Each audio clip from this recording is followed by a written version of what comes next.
with us. Mr. Amos is with us. Council President Shipman is with us. Matt Westmoreland is with us. And of course, Dustin Hillis is also with us. And members Bakhtiari and Dozier are also with us. So as usual, it's a good turnout for this juncture of our review. So we're going to start off with the ATL DOT. Their presentation can be found on page 447 in your budget. And they're going to be followed up by the municipal court operations at 11:30. And then after our lunch break, we'll wrap it up with city planning, followed by solicitor, followed by public defender. So, Commissioner, we have your handout, so thank you. And if you are ready, introduce us to your team and take it away. All right, good morning, Chair Shook. Thank you for having the Atlanta Department of Transportation at this year's fiscal year 26 budget hearing. Just want to say thank you to Council and the administration for all of your support as the ATL DOT continues to deliver and serve the residents of Atlanta. Fiscal year 26 budget presents a pivotal opportunity for the Atlanta Department of Transportation to further its mission of delivering safe, equitable, and reliable transportation for all Atlantans. This budget enables us to strengthen service delivery, retain skilled employees, and respond more rapidly and reliably to the city's evolving transportation needs. Through thoughtful resource allocation, ATL DOT is reinforcing the internal capacity and improving its ability to serve the public more effectively, advancing Mayor Dickens' vision of one safe city, a city of opportunity for all, a city built for the future, and effective and ethical government. These four pillars guide our departmental strategy and budget decisions, ensuring alignment with city priorities and community expectations. I'll speak briefly about our org chart. To my right, I will introduce Ms. Lisa Glover, the ATL DOT Chief of Staff and Interim Capital Delivery Deputy Commissioner. I'll introduce Ms. Betty Smoot-Madison, our Deputy Commissioner of Strategy and Planning. To my left, I will introduce Ms. Lenore Bromberg, Deputy Commissioner of Engineering. And to my far left is Alan Smith, Deputy Commissioner of Transportation Infrastructure Management. You'll see their verticals include all services that ATL DOT provides and functional responsibilities. So, relative to our accomplishments this past year, ATL DOT has made substantial progress in improving safety, mobility, equity, and infrastructure across the city. Through strategic investments and dedicated service, our team has delivered impactful results that enhance the daily lives of Atlantans. The summary below highlights key accomplishments in safety improvements, infrastructure repairs, capital projects, and emergency response, including special events. I'll start with safety. We've installed or upgraded over 30,000 streetlights to enhance visibility in partnership with Georgia Power, one of our signature programs. We are bringing that program to a likely close at the end of this fiscal. We are approaching almost 40,000 streetlights at this time. We've added 10 micromobility corrals, 121 crosswalks have been refreshed or installed, and we've activated 50 leading pedestrian intervals at signalized intersections to improve pedestrian safety throughout the city. We've also invested $1.1 million in Vision Zero and Safe Routes to School strategies and planning efforts. I'll move on to state of good repair. We've repaired over 7,000 potholes and 33,000 feet of sidewalk. We've repaired over 38,000 potholes since this administration and inauguration. We've also installed or upgraded 159 ADA ramps for improved accessibility for all. We've repaired over 1,000 traffic signals to maintain traffic flow and improve safety, and that does not include emergency responses. Our capital program includes 48 lane miles of roadways paved. We've completed 20 capital projects, and initiated 25 new projects to enhance safety and infrastructure citywide. I'll note that safety is built into all of our infrastructure investments. In terms of emergency and special event response, we've treated during storms Cora and Enzo over 1,600 miles of roadway and 344 bridges during these snow events. We also responded to Hurricane Helene in response and support of public safety and making sure the city of Atlanta is taken care of. So I just want to pause there and speak to the amazing response from the Atlanta Department of Transportation, given the busy January we had. And I just want to send a thank you to all those watching and all those who support our efforts. So I'll speak to all the emergency repairs that we've responded to, or emergency call-outs we've responded to. We've supported over 290 special and emergency events in this past fiscal.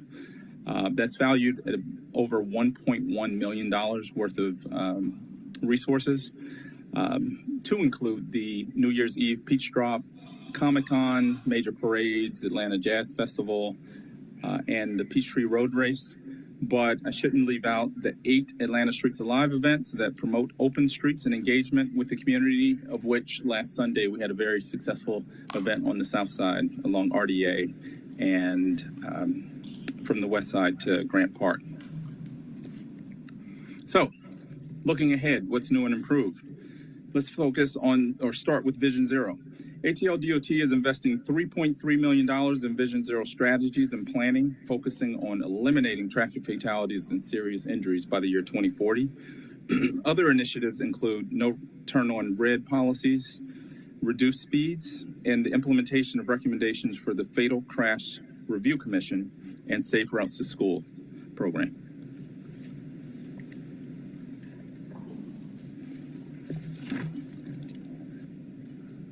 But make sure slides are in line. Okay, expanding the use of contract services to support service level agreements and enabling proactive maintenance across Atlanta's transportation network will be a focus of our maintenance and our TIM group this year. Our capital investments and delivery saw we'll expect 93 miles citywide of resurfacing, 25 miles in downtown in preparation for the 2026 FIFA World Cup games next summer. We look forward to completing 30 capital improvement projects and advancing 36 capital improvement projects to construction. This budget also supports investment of over $250 million in total capital improvement projects in fiscal 26.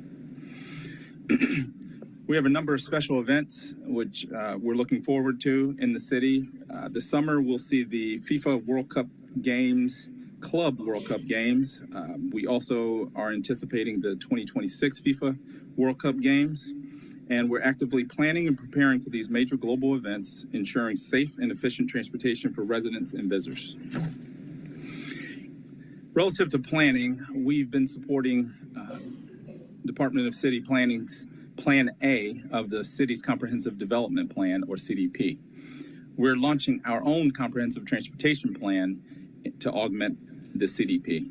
We're setting a long-term vision for Atlanta's transportation mobility, safety, and equity throughout the city, including sustainability for the next 10 to 15 years. So we'll move on to state of good repair and our resurfacing program. You'll see on the video our Peachtree improvements between Baker and Ellis Street. That was a focus given the opportunity to prepare for our FIFA World Cup games, but resurfacing has been a key program in this past fiscal year. We heard from council and we heard from our residents and constituents that Atlanta needs smooth roads, needs new line striping, and needs to eliminate potholes. So we've taken it upon ourselves to make sure that we identify corridors along the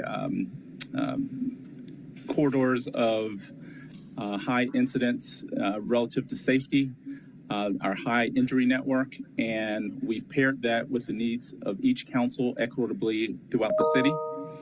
So what you'll see is our Peachtree Street work. We also took advantage of paving Peyton Road in District 10, a road that has been neglected for quite a while and has served the community well. We've also most recently addressed the Whiteford Avenue corridor in District 5 and seen great results. So we'd like to continue all of the great resurfacing throughout the city, but Campbellton Road is another corridor that we took advantage of resurfacing this past year. Campbellton Road is one of the main commercial corridors in Southwest Atlanta, and the results were outstanding. Some other roads we recently paved were Austin Road, Ozark Trail Southwest, and Lindbergh Drive most recently. We're looking forward to moving on to Formwalt Street, Winnall Down Road, Fairburn Road with a groundbreaking this June in District 10, MacArthur Boulevard Northwest, Chattahoochee Avenue Northwest, and Boulder Park Drive Southwest. So we look forward to working with the community and responding to their calls for improved corridors and resurfacing throughout the city.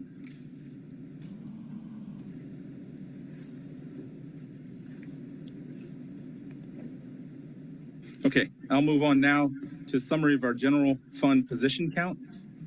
This chart illustrates ATL DOT's full-time equivalents of authorized general fund positions as of February 2025.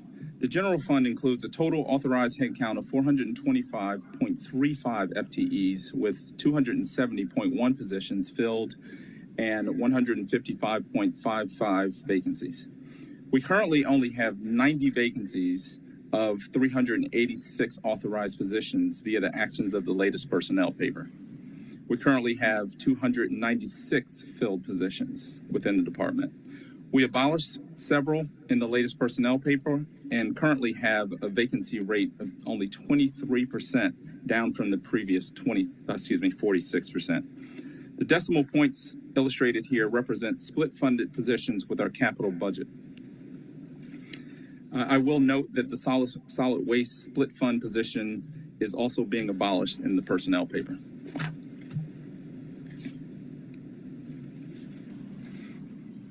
So just in terms of an overview of our FTEs and our personnel, we wanted to make sure that form supported function and we align the mission and the vision of the department with the roles and the org chart. So we've made sure that the abolishments in the personnel paper are in lockstep with where the ATL DOT is going. We again are celebrating our 6-year anniversary. So ATL DOT is fairly young, however, we're maturing, and that growth is showing dividends. So just a summary of our proposed budget. Our total proposed budget of $58.6 million includes a 13% increase over the 2025 adopted budget, supporting ATL DOT's mission to enhance safety, mobility, equity, and service delivery for all residents and visitors.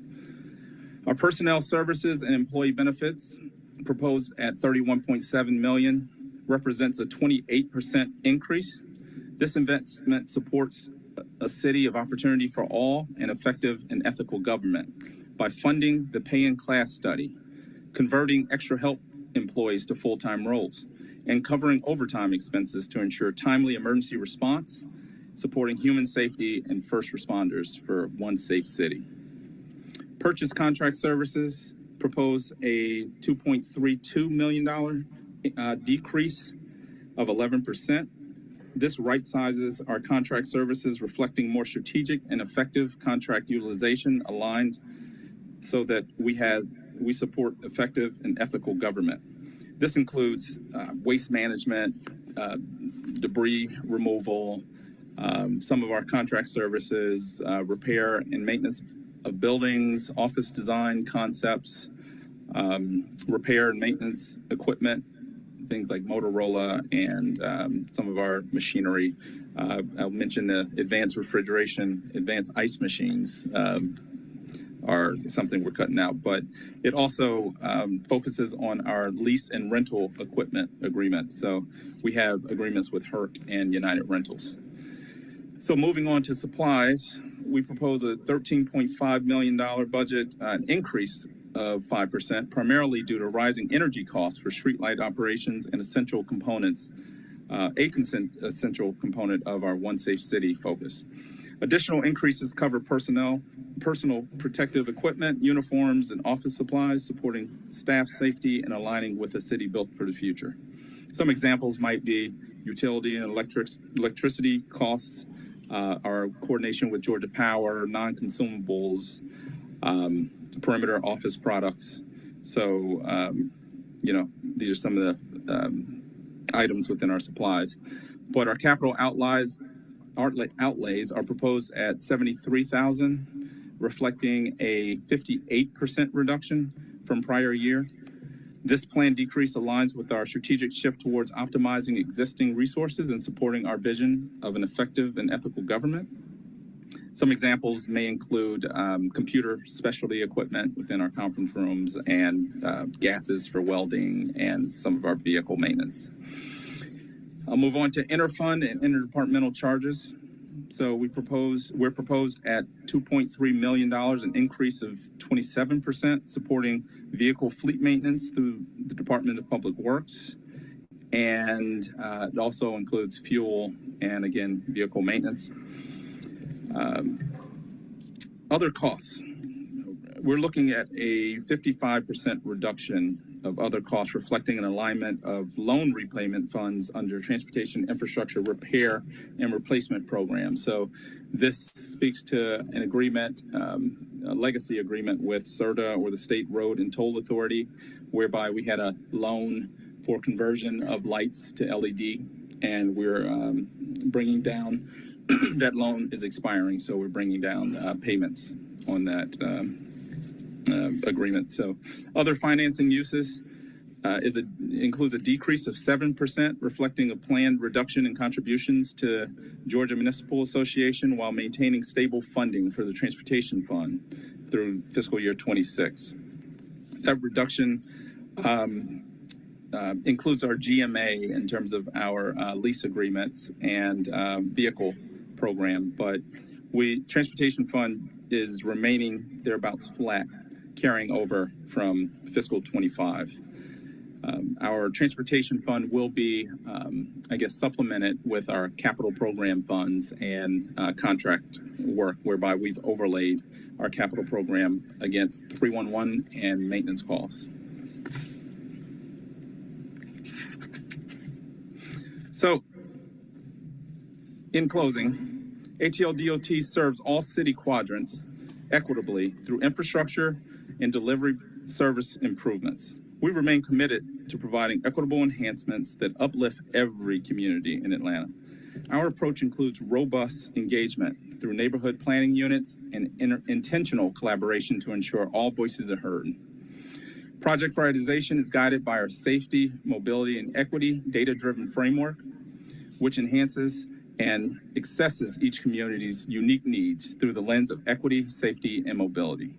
This model ensures that resources are allocated transparently, effectively, and focused on improving outcomes for all Atlantans.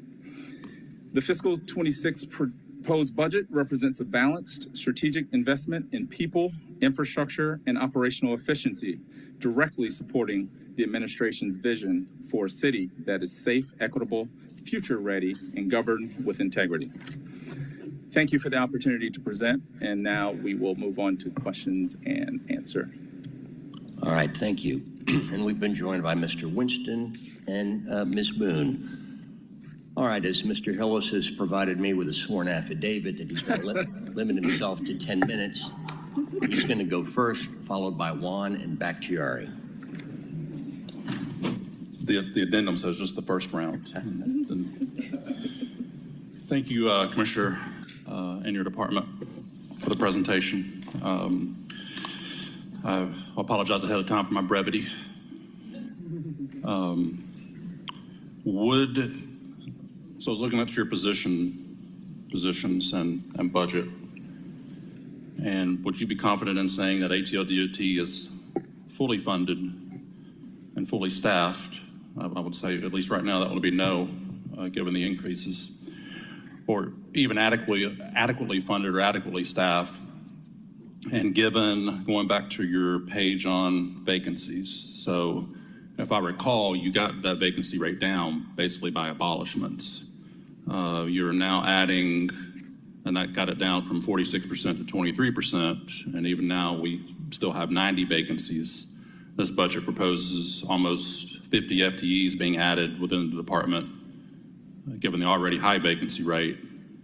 So what kind of bring that home for us, and where particularly are your current 90 vacancies, and where are these 50 FTEs being proposed to go to increase efficiencies in the department? Thank you for the question, Councilmember. So I'll begin by answering that question, or the question, does this budget support the departmental priorities? So the answer to that is yes. The vacancies are currently much lower than they were before, to include 3 vacancies currently being filled. As we move forward in fiscal 26, we anticipate filling some of those vacancies with our capital staffing, many of which will be funded through our capital program, not having a major impact to our general fund. So the anticipation between now and the end of the year is that we will be increasing capacity for delivery of our capital program. Again, we're not anticipating filling positions otherwise, considering what this budget provides and our capacity. We're looking forward to bringing on contract services for efficiency and to address our backlogs relative to maintenance and some of the infrastructure challenges. So we're stable at this point, and we will see that vacancy number drop, but in support of our capital delivery program. Thank you for that. So as you have highlighted, certainly in your quarterly presentations, your department faces a number of challenges. One that has risen on my radar in the past few months has been the challenges in right-of-way permitting, street and lane closures, as you and your colleagues and permit holders have found out personally for me in the past few weeks. We get constant complaints about the applicants, about issuance times. Then when they do get issued, the department seems to look at each one in a vacuum. Just for example, as you know, there were 3 road closure permits issued in my district. One first being for a fiber contractor. Don't know who the second one was, but one was the large Georgia Power project. And whether they got a road closure permit or not, one was a watershed project, which highlights another issue of our own departments not applying for permits. But just to highlight one of the issues there is, your department approved a permit and authorized a detour route where a road closure permit was apparently already issued. And then furthermore, there doesn't seem to be any follow-up during the permitted work with enforcement, nor at the end of the project closeout, which, these people pay tens of thousands of dollars in bonds to make sure that, if they do damage our streets and don't repair them, then we can hold that bond. But I have complained for months now about, going back to the fiber contractor, about damage to Bolton Road, which we just spent almost $3 million on. And to this day, this morning, they have still not been held accountable for that work. So, if you want to dig into your vacancy rate, additional funding, what is happening now now in permitting and in FY2026 to fix this very serious issue? Thank you for that, council member. We've been working with your office and recognize the challenges in District 9 as it is one of the fastest growing districts in the city, one of the most congested districts relative to utilities and the need for active utility work. We are actively working with your office and the community to try to find processes that best support the community. We have had heartburn over the last couple months relative to some of the closures, and I will commit that we're working with our the administration and Department of City Planning towards a comprehensive permitting system that tracks through. That does not speak to the internal operational challenges and improvements. So in our engineering office and office of Tim, we're making sure that we get training and improve coordination. This is not to excuse what your community has experienced over the past few months, but I will say that we brought the utilities in for a utility day just this past month and had a conversation about this. And we've also solicited your support in making sure we can address some of these ongoing issues. I agree with you in terms of the bonds and making sure restoration is in order. It will be we'll walk hand in hand to try to make sure we take care of our communities. But I will call out that your community in particular is one of great activity, given all the growth, and we'll commit to continuing to work with you on that. And of course, I use examples of my district, but I mean, anyone can tell you up here, it's not just an issue in District 9. It is a issue throughout the city, whether I'm driving to City Hall through Councilmember Boone's district or Councilmember Amos's district. It's a citywide issue. But going back to the particular question, in FY26 with this new budget, what do you currently have in FY25 as far as staffing purely dedicated to either permit review, particular to permit enforcement? And how is that increasing, if it is, in FY26? Yeah, one of our newer offices is the Office of Engineering, and we have a number of critical hires that support the coordination of permitting and enforcement. So we'll make sure we stay in touch with you as that evolves. Okay. And last question for now. How will this budget increase? Which, I mean, if we're being honest, we're just almost getting back to where your department was funded in FY23 and 24. And the FTE increase helped the department meet or exceed multiple SLA goals, many of which are currently what, when many of us were in college would be considered an F on a test. In your Q1 report, 11 of 15 were below 70. The two lowest were, and I think one was a single digit and one was in the teens, but they were the two that have emergency in their title. And how will this budget support that, getting those SLAs at least in the orange, if not in the green, instead of, as has been suggested before, simply just moving the goalpost? So there is value in moving the goalposts, considering we inherited the SLAs from the Department of Public Works, and the, structure of ATL DOT in support of some of the legacy SLAs needs revisiting. So what we've done is we've gone to Commissioner Good, and we're having a conversation about data-driven review and assessment of the SLAs. Now, obviously, the emergencies can't move. Those are public safety and human safety priorities. However, there are other SLAs in terms of outdated priorities that we need to level set, and we've proposed new data-driven SLAs that also are in line with our organizational structure, but also in line with the needs and what we're hearing from residents through our 311 system calls. Also mention that our capital program has a number of areas and SLA focuses that can be addressed through our capital dollars. So we're going to make sure that we take advantage of those dollars and contract services to eliminate some of the backlog and make sure that we have capacity to do what residents are asking for. All right, thank you, sir. I yield, Chairman Shook. I'll you can go and put my name back on the list.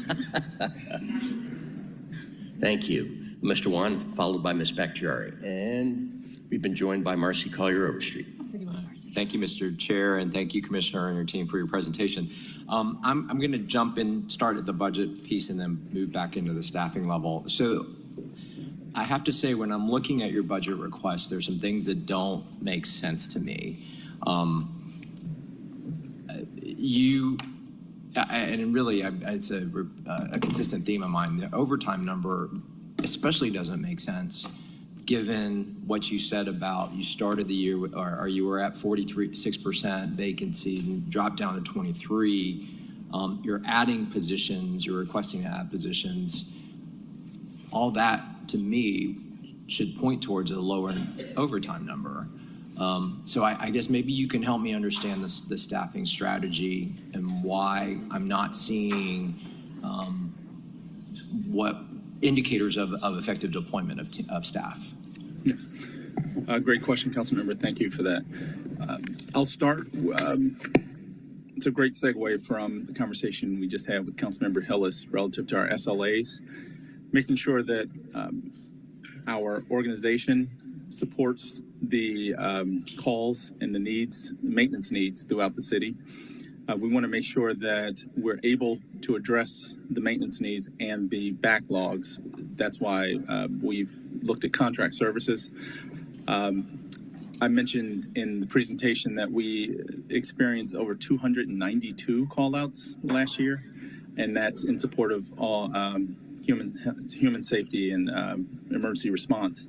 So whereby, we had overtime baked in years past, we are experiencing more and more call-outs. So for most storms, we're dealing with signal outages on Saturdays, Sundays, and what we've done is worked with Georgia Department of Transportation to identify technology, to alert and reset some of those signals, so to address some of the call-out needs. But 290 or so call-outs are a bit extreme. And we know going into 26, we have a number of activities and events coming to the city. In other budget hearings, you've heard from public safety officials and public works relative to the need for overtime to support those. But we want to make sure that right-sizing our organization and being able to focus on public safety and human safety is a top priority. So that's why there's a bit of a cushion in terms of addressing the overtime, but while also creating capacity by using our contract services to clear backlog. Yeah, but the vacancies generally speak to some of our critical needs and critical hires. We're talking permitting, we're talking engineering services for traffic control, safety, and I will just mention that we've also looked at our operational model. Our maintenance is generally 4 10-hour shifts. We're moving to 5 8-hour shifts to better serve the call-outs so that we don't have that 3-day gap on the weekend. So, yeah, I hear you, but I'm also not seeing an increase in contract services. So, in fact, I'm seeing a decrease. And to me, I guess I'm just confused. The budget doesn't seem to match the strategy that you've laid out. So maybe that's just something you and I need to dive into a little bit later. Yeah. I will just go on record now. I'm feeling more and more that this budget is now using overtime as a management tool, and I do not support that. I don't think that is, and that's I signal that to finance, I signal that to the administration that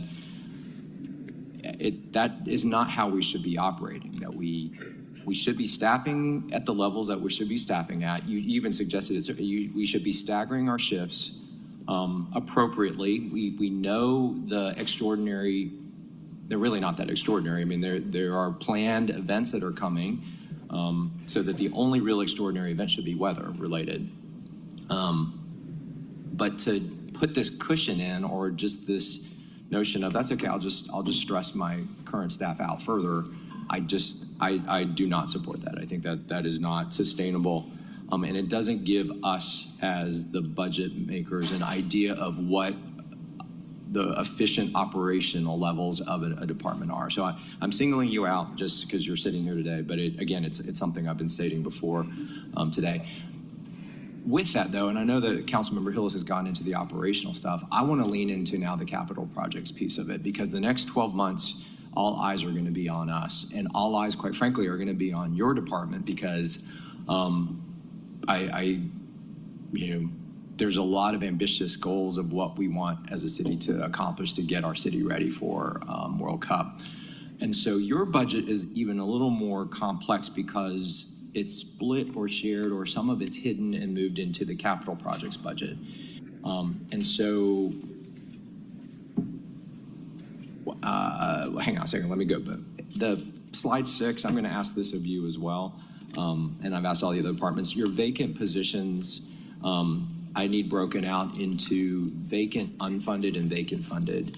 And I would say also vacant new, because you are bringing in the 50 new positions, but I think you're going to have some abolishments as well. So that slide gets, I think there's more information, 6, that we're going to need.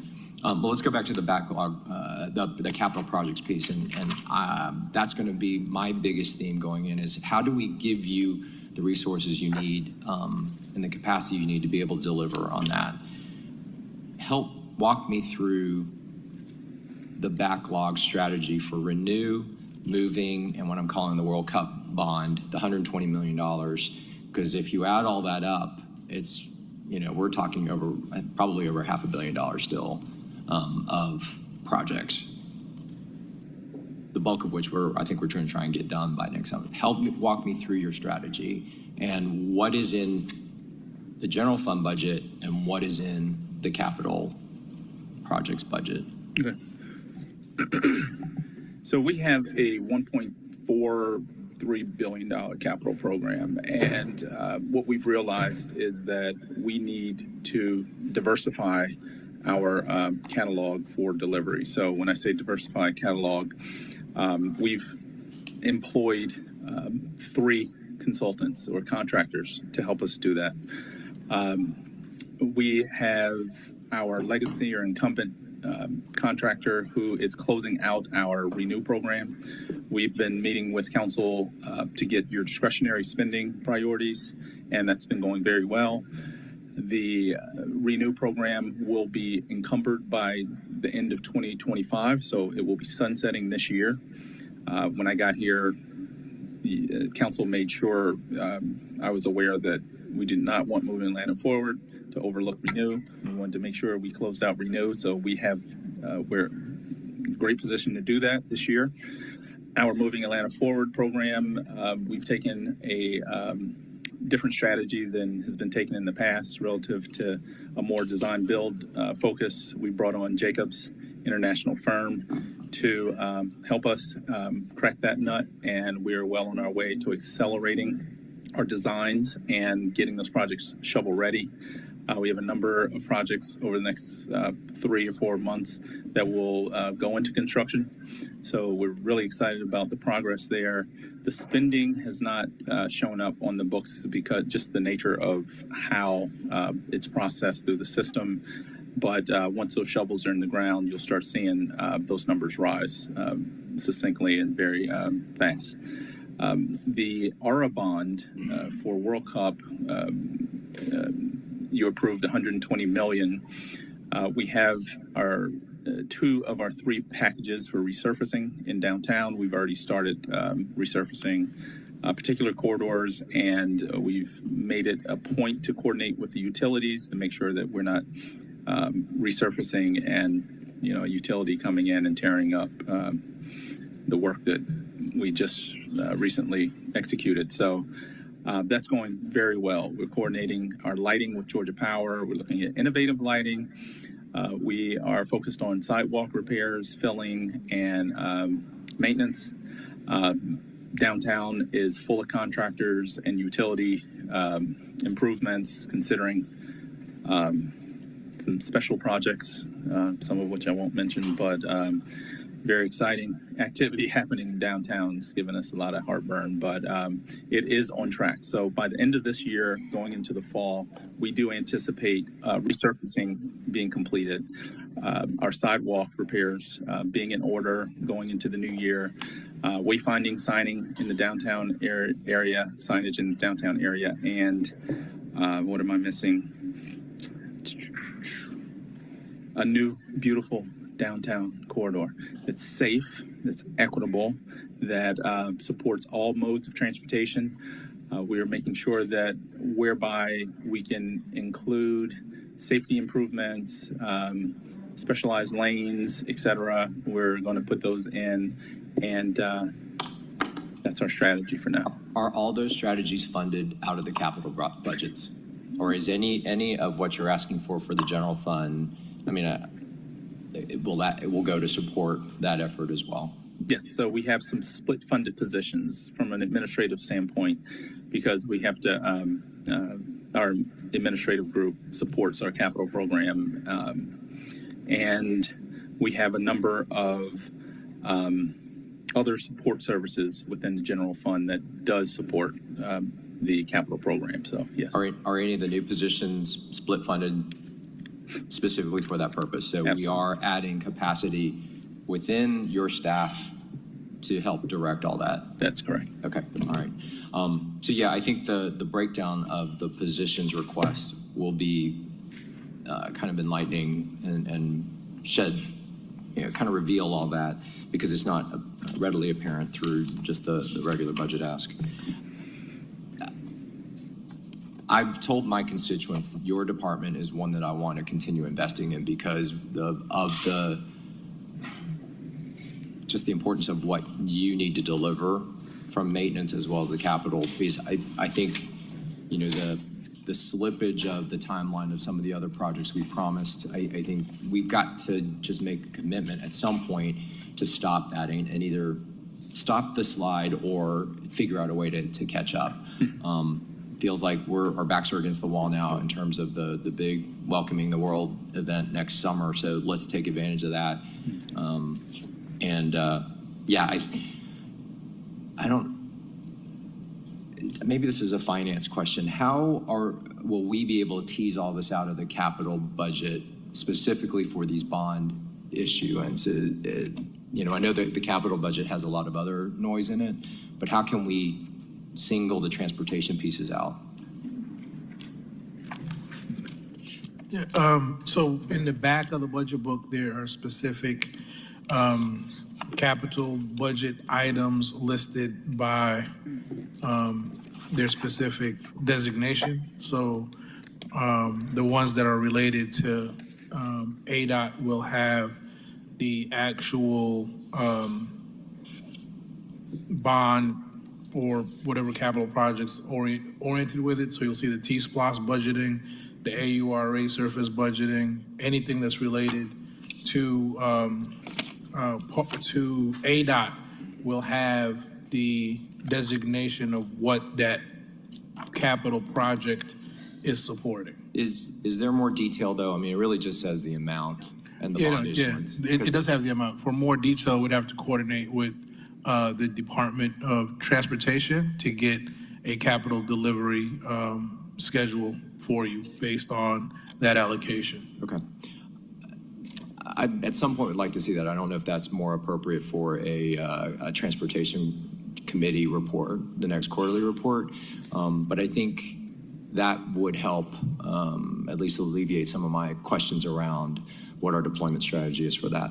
So, all right, I appreciate it. Again,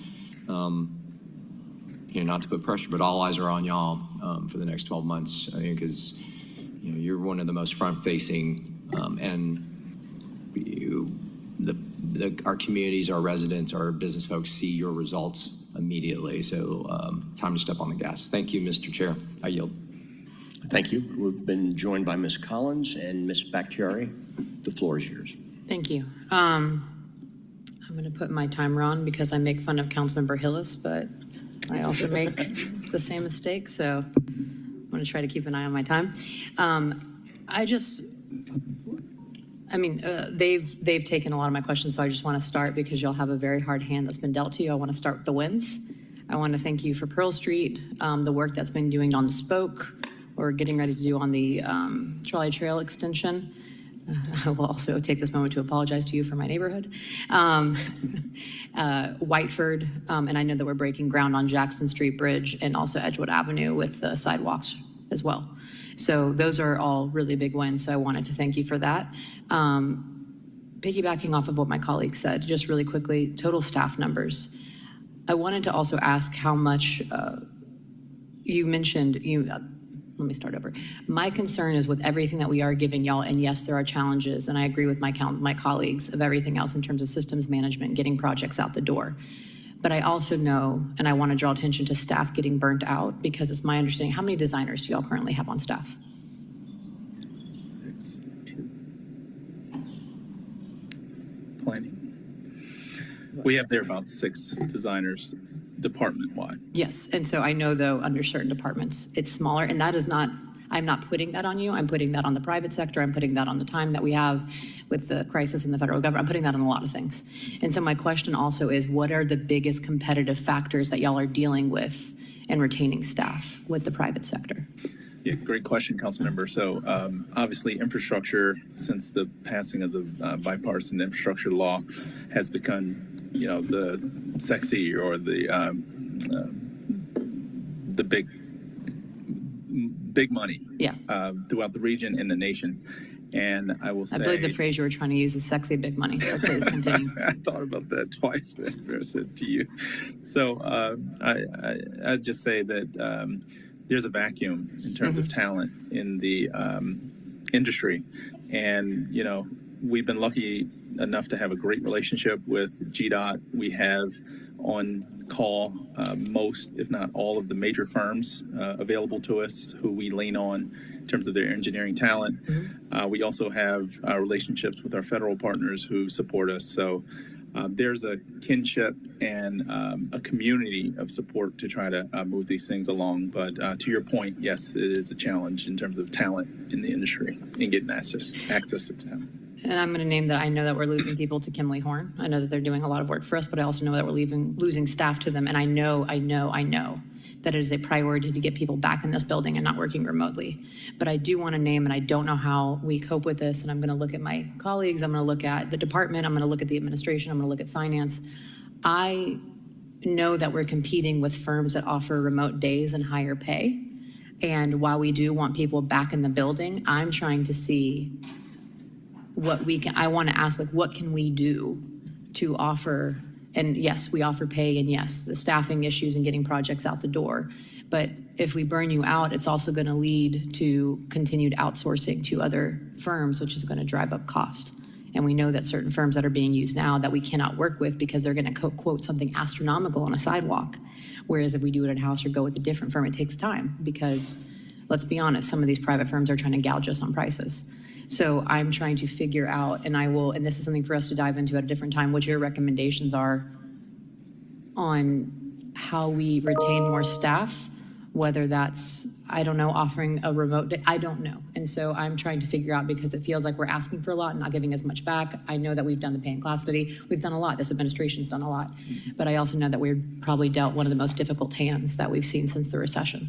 So if you could give me that feedback, I'd really appreciate it. Obviously not now, because we don't have the time, but I really do want to continue that conversation offline. We call them Dustin dollars, but I was hoping you could speak to those dollars and where they are, because I know that we're having trouble, my office is having trouble tapping into those. If I understand your question right, where are the Dustin dollars? So we've been meeting with council to identify how those dollars would like to be spent. And I think we have a meeting upcoming Yes, with we your do. office. We're trying to take full advantage because there's not a shortage of needs Right. in the districts. And we've made great progress, actually, relative to resurfacing and some of the needs, sidewalks, and other safety priorities. Thank you. And speaking of, I know we have the meeting coming up, so I look forward to talking about that piece with you all. Speaking of resurfacing, do we still have, and I'll look at you, Commissioner Bromberg, or DC Bromberg, because I know that this is something we've talked about, and Commissioner, please also weigh in.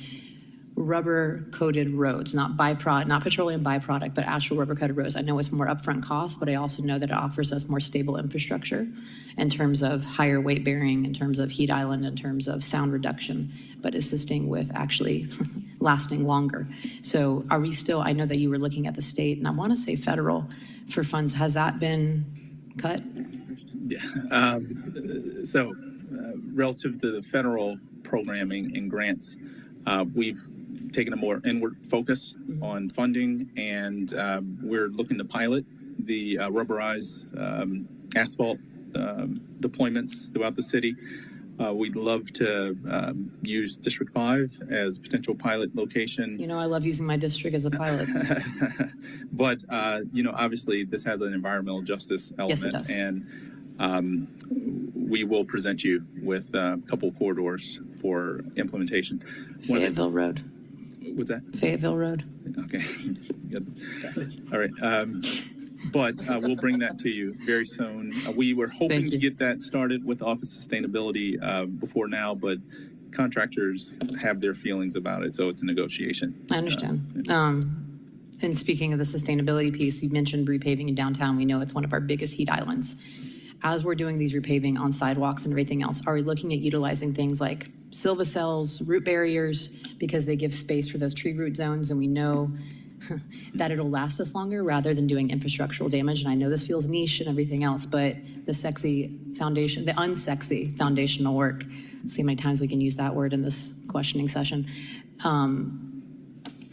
It's going to allow us, I know, again, it's more upfront cost, but long-term benefits. Is that being factored into this repaving as a way to kill two birds with one stone? Yes, however, expediency is the word.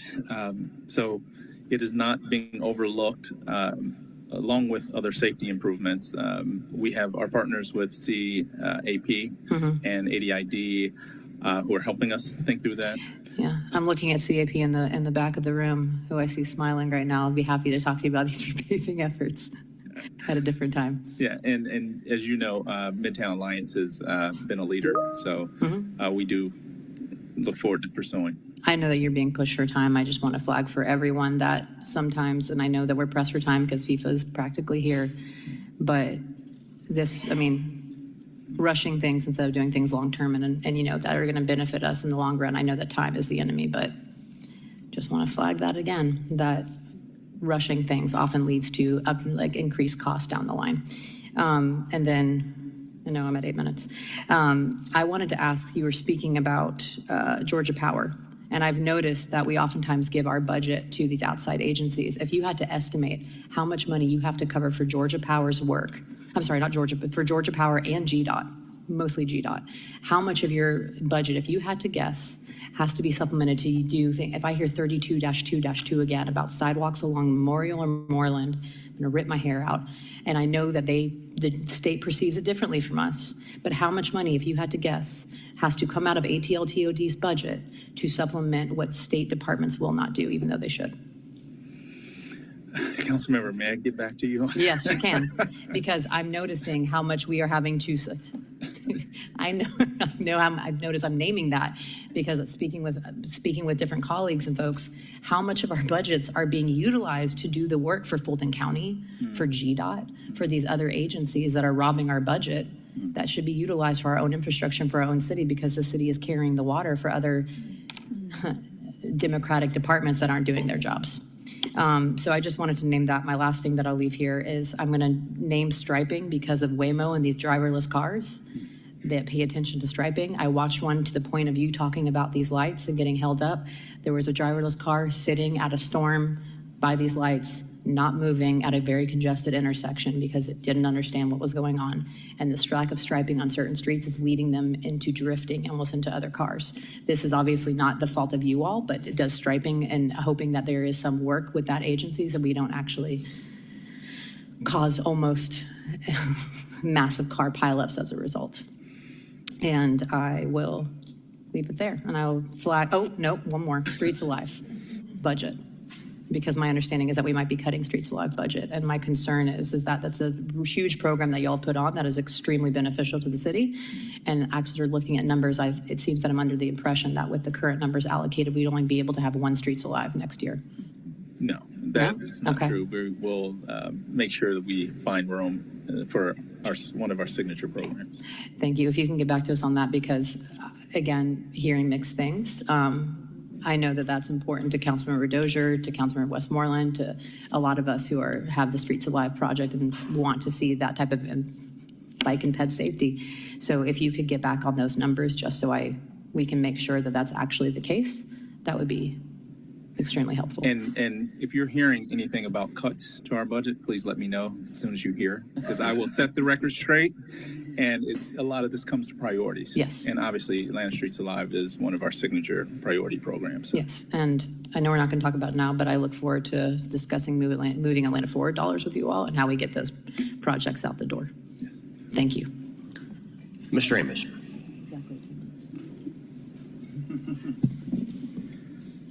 My timer is broke, so somebody set one for me. Talk about the elephant not in the room. Deputy Commissioner of Capital Projects. What's the timeline, time frame? If everything we're talking about is capital delivery and the person is not on staff to assist that, I think that's the first problem. So what's our game plan on filling that position? So, Councilmember, I will follow up with this body going into our next quarterly report. We've made progress on that front, and we should have an answer for you very soon. Thank you. Number of project managers. I remember last year it was up and down. We got them up. They're up, but we still see no real projects moving forward. Where are we on the number of project managers? So since bringing on Jacobs, we are there near 40 project managers, a few, about 8 or so in-house, but we've increased capacity by compartmentalizing the programs. We are in a much better position to accelerate projects, and when it comes to projects moving, shovels in the ground is generally what folks recognize as moving. So there's a lot of work happening on the back end to prepare us for shovels in the ground. So there's a lot of work going, which we will soon realize. So. Okay, and you have covered it a little bit, because I was going to ask what was the plan to ramp up the delivery of projects, and how do we get them off of, planning and progress into actually shovels in the ground. So hopefully all of that you have said. Piggyback on what Councilmember Wan was talked about, I too was looking at the increase in overtime and extra help, and I was hoping it would at least have some type of coincides with the reduction in contract services, and they don't coincide at all. Yeah. So when we say contract services, we're more focused on capital contract services, which are different than our general fund contract services. So contract services within our general fund are, gas services or specialized services or, in-house office services. But we're focused more on capital contract services to help address some of our delivery priorities. Which takes us back to the DC of capital projects. I just want to bring that to your attention. A project that we have talked about forever that we would like to get done this year, hopefully, West Marietta Street Bridge. I know Dustin has talked about it. He probably didn't want to talk about it no more, so I'll pick up the banner. What are we doing this year about that intersection and this budget? If I'm not mistaken, we are approaching completion of the design, and we should be bidding the project at the end of this year. That's correct, yeah, I'm checking. Yeah, that sounds right. Yeah, and we look to bid by the end of this year. I will mention that that's not correct. So, council member, I'll get back to you with the latest update because Councilmember Hillis apparently has more accurate.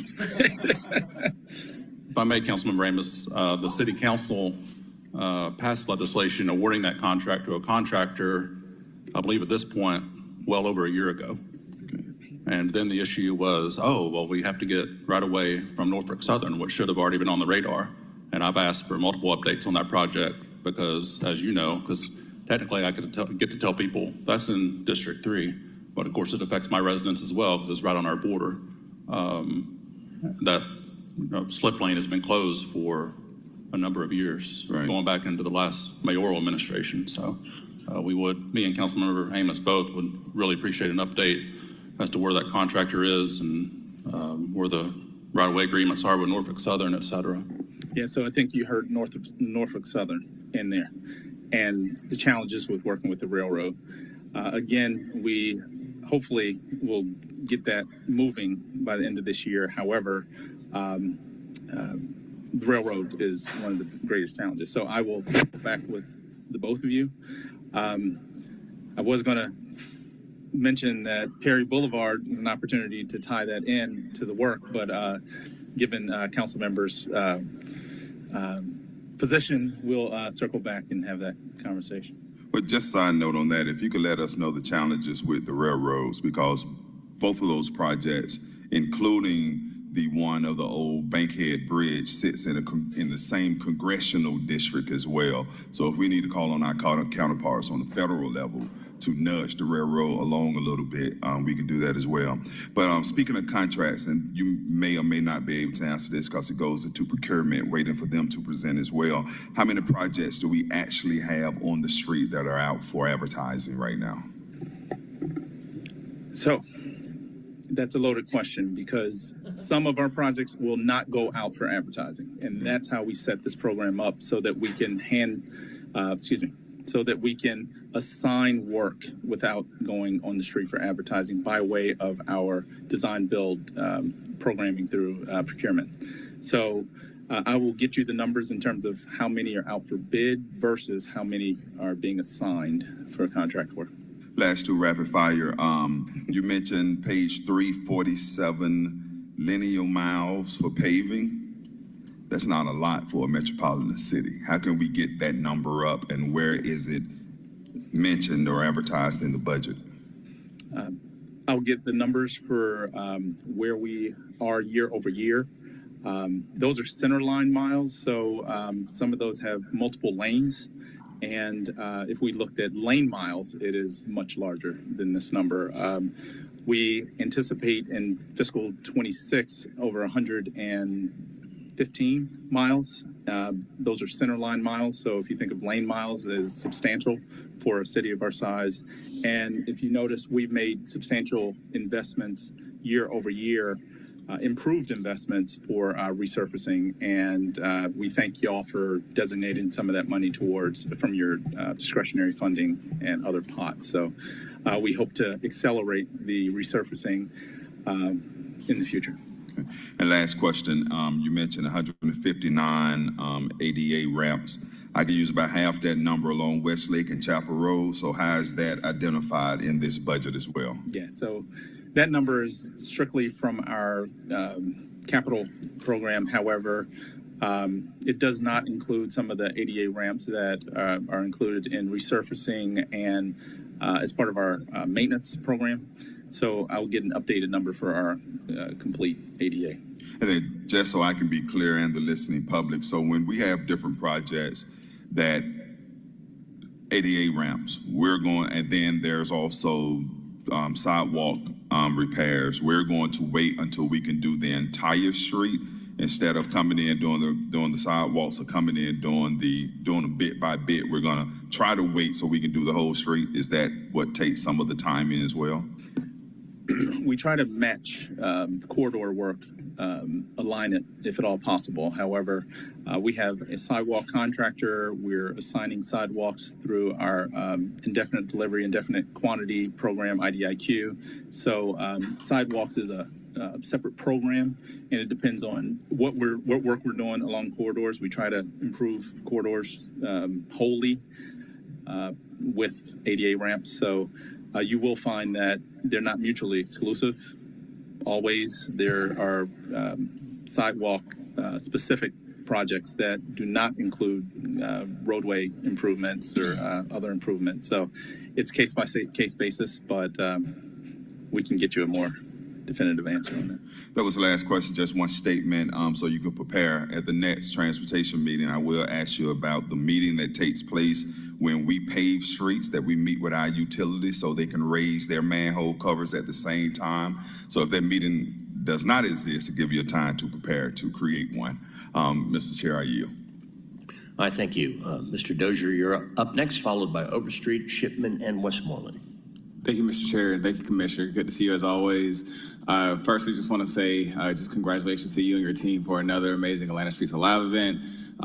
Admittedly, I stayed in my district this time around, but it was, the weather was very favorable to us. I know it rained on Sunday morning, but phenomenal event, and always love to see not just you all out there, but just so many people in our community out there just enjoying the street. On that note, I do want to just double back to something my colleague, Councilmember Bakhtiari, said. I read an article recently about how a lot of public festivals across the country, neighborhood festivals, are either scaling back or closing entirely because of increased costs in terms of people's ability to spend money for tickets. And I know we just had Porch Fest and Spring Fling this past weekend, and I'm deeply concerned about our ability as a city to continue to sustain these sorts of programs. So it's doubly important that public programs like Atlanta Streets Alive continue as robustly as possible. There's a huge demand for open streets. We see that every time we have an event. And as these private or nonprofit funded events are continuing to try to navigate a recessionary environment, it's even more important like we have more public events. So I just wanted to put a coda on that. I did have a question, just alluding to something Councilman Juan had asked with regards to the general funded positions and how they were helping deliver capital projects. I do still have some concerns about our ability to deliver in a timely manner some of our bigger projects. So, but the $120 million ARA bond, for instance. I know there's projects happening out the door. We've been repaving a ton of streets. However, I still feel like there is either a misalignment or miscommunication or misunderstanding about the scope of the constraints, I'll put it that way, that City Council put in place to ensure that those projects align with our Vision Zero's best practices. So as an example, I know we are either have started or about to embark on resurfacing Cortland and Piedmont. However, I know that that street had design work completed to ensure that there was bike and pedestrian safety improvements. I know we're going to embark on West Peachtree soon that has had planning done years ago. I recognize COP. There's still design work that needs to happen for that, and I do want to reemphasize that I would like to move those conversations forward so we can move that forward. But I am concerned about whether or not we're paying attention to these sorts of requirements or things that are being requested or demanded by City Council to ensure that the projects that we are delivering are aligned with Vision Zero. And just to put a point on that, we just had another pedestrian fatality on Peachtree Street just a couple of days ago, right at Baker Street. And I know in the presentation, the repaving in that area was included, but I think it's very important that we follow back up and ensure that we're putting in place measures to keep people from dying. I know Councilmember Faroki, just a couple months ago, we did legislation to request the department to install a new crosswalk near that area. along Peachtree Street. I don't know if that's been completed yet. I think that we gave the department until the end of June for that to happen. But with the Fatal Crash Review Commission, just want to make sure there's urgency and that we can deliver on that urgency with what we've allocated in the general fund budget for project managers, for staff. And so I know it was a very, very big question to unpack, but do we have enough staff in place to follow through with either what is demanded by the data when we have crash data or fatalities? Number two, if we have enough staff to follow up with the requests or asks that come from council, not just for crosswalks or speed humps or stop signs, but for the whole package. Big question, but I think there's some urgency in a lot of the things that we need. No, very important question. So, Councilmember, we have staff on hand, but we also have consultant support to help address some of the design concerns. Again, we just introduced an Office of Engineering. Thereabouts, you've been here just over a year, 18 months. So just over a year, 18 months, and we're ramping up. So we have 12 on-calls, 14 on-calls who are available to supplement some of our in-house work.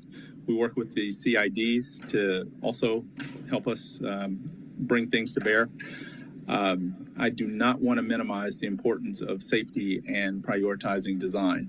So one thing I've asked of my team is that we assign staff to look at how we incorporate some of the elements within our capital program along the downtown corridors, to think about how we balance that capacity issue, as we're going to have 300,000 folks ascending on the city, along with the way that they may be moving, and making sure we protect them on city streets.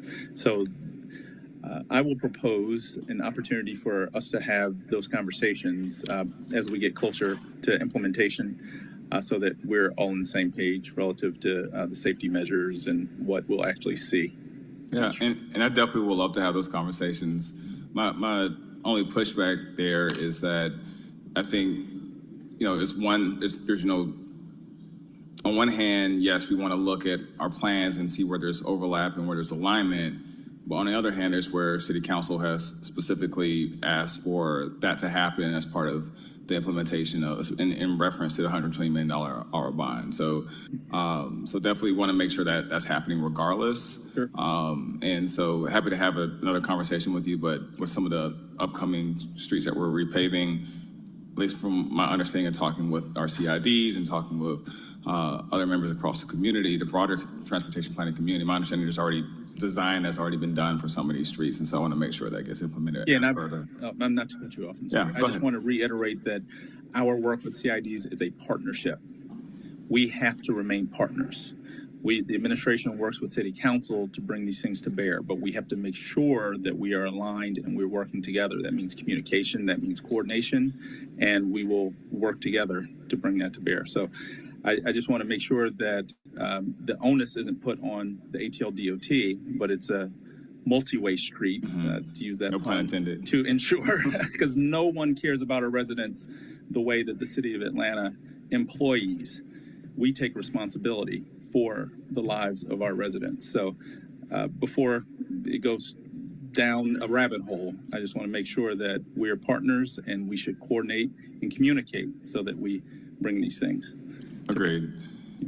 Just on a slightly different note with regards to traffic calming more broadly, what is in the general fund budget for traffic calming in addition to what we've already allocated as part of either district discretionary dollars or I think that we have allocated 10 million from Moving Atlanta Forward. I recognize there's still a backlog across the city, and how quickly can we get, I think last time I asked about that, we were looking at like a 3-year backlog, which is a very long time for a lot of communities that have been dealing with speeding across the board. So I guess, number one, what does the reduction of that backlog look like? And number two, are we supplementing the existing funding with general fund dollars to reduce that backlog?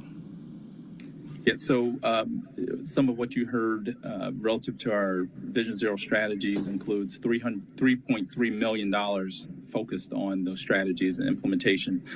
I will circle back with the backlog numbers and how our contract services will address those numbers. But we have there about $8.59 million focused on traffic control.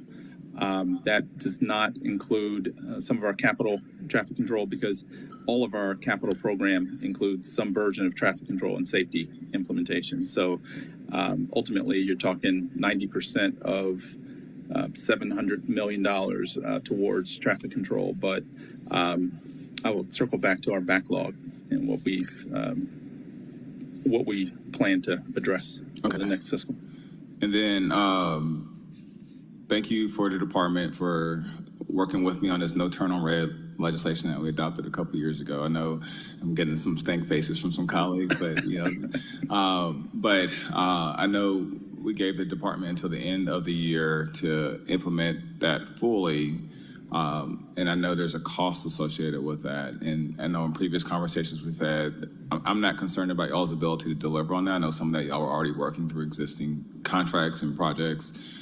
I am concerned about some of the state of repair for some of our existing signage across the city, beyond just the new signs that we're installing as part of these new projects.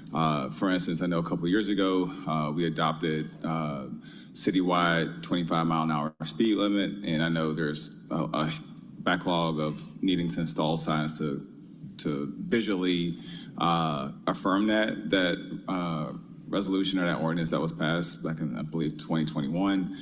Separately, we have street signs that have, I know, when we have renamings, we get those street signs up and running relatively quickly, but there's some street signs that are faded, that are missing. Does the existing budget, as it stands today, account for that backlog, or are y'all being proactive with that? Are y'all relying on 311 requests? But I know there's a huge backlog of signage that needs to be up there. I know we're doing a lot of signs in-house to save on those costs, but it's something that I get a lot of questions about, because folks are tired of doing 311 requests when people feel like there should be a little bit more proactive action on that. Yeah. I feel like I should share the love. I've been doing a lot of talking. I got all the experts sitting to my right and left. So we'll start with right turn on red prohibition signage and the status of that, and then we'll jump to contract services supporting signage and other maintenance. All right. Well, good morning. I think it's still good morning. Betty Smoot-Madison, Deputy Commissioner for Strategy and Planning. As it relates to no turn on red, our team is actively developing concepts and quantities to be able to send out through our IDIQ contract. And we anticipate hopefully that work kicking off probably around June or July. So we do anticipate that the work will get completed this year. One of the efforts that we also just wrapped up or kind of winding down is an asset inventory. So as a part of that asset inventory, we collected data related to signage. And so right now we're working with the contractor to just do some additional QA, QCing, calibration of data, making sure that the data is good for us to accept. And then as a part of the CTP, one of the elements is to develop a asset management plan, which will include all of our transportation assets and being more strategic, more cost effective in how we manage. And so there will be a strategy included in that, just related to when we upgrade signs, when it's time for them to be replaced, and so on and so forth. Good morning, Alan Smith, Deputy Commissioner, Maintenance. So in regards to the backlog, one of the, big resource requests that we get as far as signage is for our emergency signs to be replaced. These are things like stop signs and things like that. One of the strategies we're looking into deploying going into the new fiscal year is actually having our contract support services help us with signage, so our team can, focus on getting emergency signs replaced quickly and start using the contract services to help bring down some of that backlog of things, like you said, like just good old fashioned street names, one-way signs, things like that. So going into the new fiscal year, we will see that backlog start to decrease. Okay. And then just my last question. I think your communication staff does a phenomenal job in communicating and putting on social media when we have either neighborhood meetings or events, or there's a big project, and having a landing page and portal for people to reference, like what's going on with Cascade, what's going on with Monroe. So I'm very appreciative of that. Where I think there's an opportunity for improvement is for some of the smaller projects where there involves road closures, as was alluded to by Councilmember Hillis earlier. So as an example, like, thank y'all. I know y'all are repaving 4 Mall Street today. I drove by there, talked to some of the contractors. Really appreciative of that. I know y'all put door hangers on the doors of the immediately impacted neighbors, but it would be nice if there was an online database or repository where I can communicate these sorts of things out. I get notified all the time when there's road closures and street closures, and via email pushes. But I would suggest the department invest in making sure that those sorts of notifications live somewhere online, so that can be referenced and pushed out and shared out. That's just my 2 cents. I know we're closing streets all the time for festivals and events and for maintenance and that sort of stuff. And it's overwhelming for my inbox. So to be able to find that and share it out through that portal, I think would be greatly appreciated. And I'll just speak on behalf of our illustrious communications department. What we do send it out on all social platforms. We have traffic advisories that we email and send to all, but message received. GDOT and others have portals. We coordinate with GDOT to make sure that 511ga.org has all roadway closures, all traffic information, but we can do a better job of making sure that that information is communicated to everyone as a one-stop shop.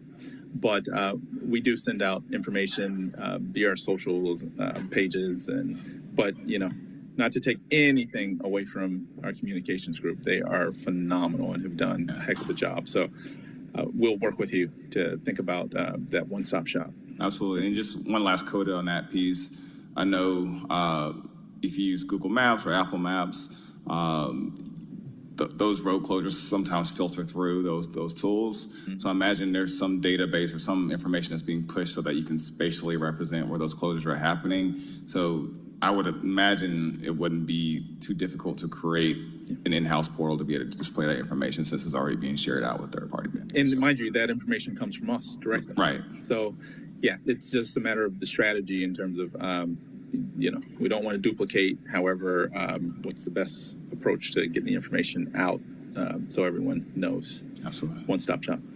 Thank you all so much. Mr. Chair, you. All right, thank you. We have Overstreet, Shipman, Westmoreland, Boone, Lewis, and I may want to actually chip in. So Ms. Overstreet, it's all you. Thank you, Chair Shook. Thank you, ATL DOT. I know that we go through a lot together in general, and I really appreciate the way that we're navigating, and we're just gonna keep it vague like that. But there are maybe 4 departments that will come before us that I truly feel that we never, ever, ever need to compromise the budget in your department. You are very forward-facing, directly tied into the quality of life for all of our residents. And so I want to make sure that you always have everything that you need, always. I know that I heard you earlier say that we were closing out Renew finally.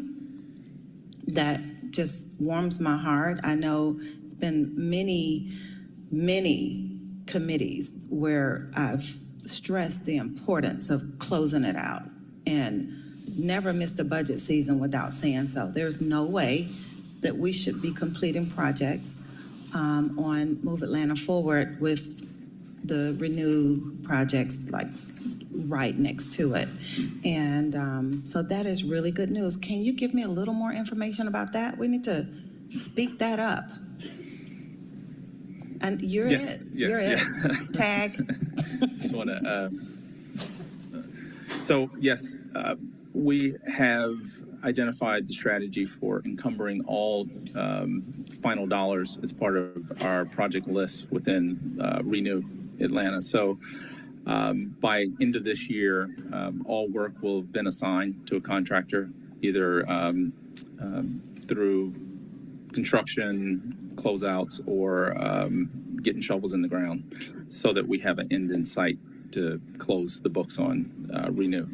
That has been a charge of this administration with our contracted services, and just to make sure that we get Renew off the book. So when I say encumbered, all projects, if they have not been identified for spending or path forward, will be moved or shut down. And I think we're in a very good position because Cascade will be done this year. Some of the other corridor, highly anticipated corridor projects will be shovels in the ground this year. And we couldn't be more excited to bring this to a head. Okay. Listen, I'm happy to hear that.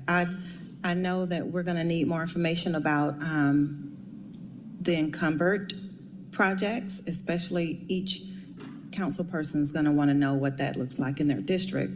But at some point, we have to button it up. So I understand that conversation. Also, we do have a meeting coming up on June the 10th.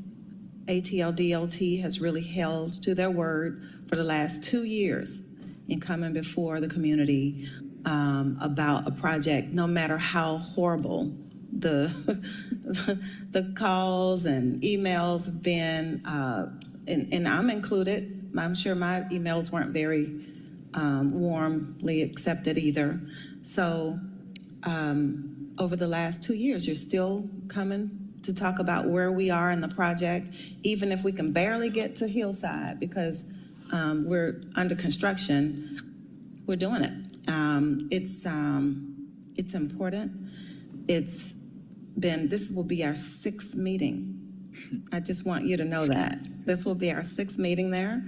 And I just want to thank you all for staying the course. It's vital for the city that we are delivering our funded projects.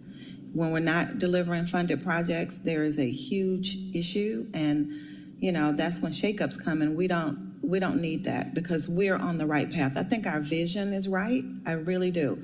When we're speaking about headed towards Vision Zero, making sure that we're being safe and connecting our important spaces, being innovative in areas where that's an option as well.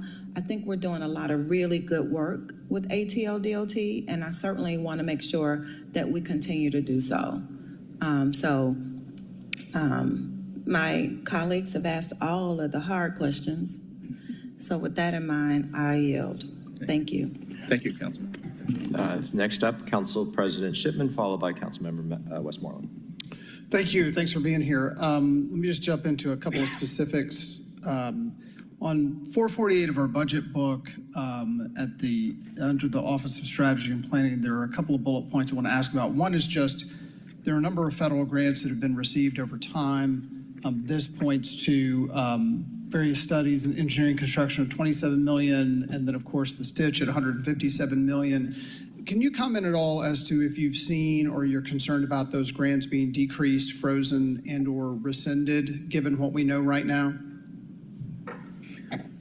Yes, so I think recently at ARC, just last week, there was a presentation offered by the city's Office of Government, Intergovernmental Affairs, and there are conversations now with our representatives in Washington and even locally to make sure that we stay on top of the situation in Washington.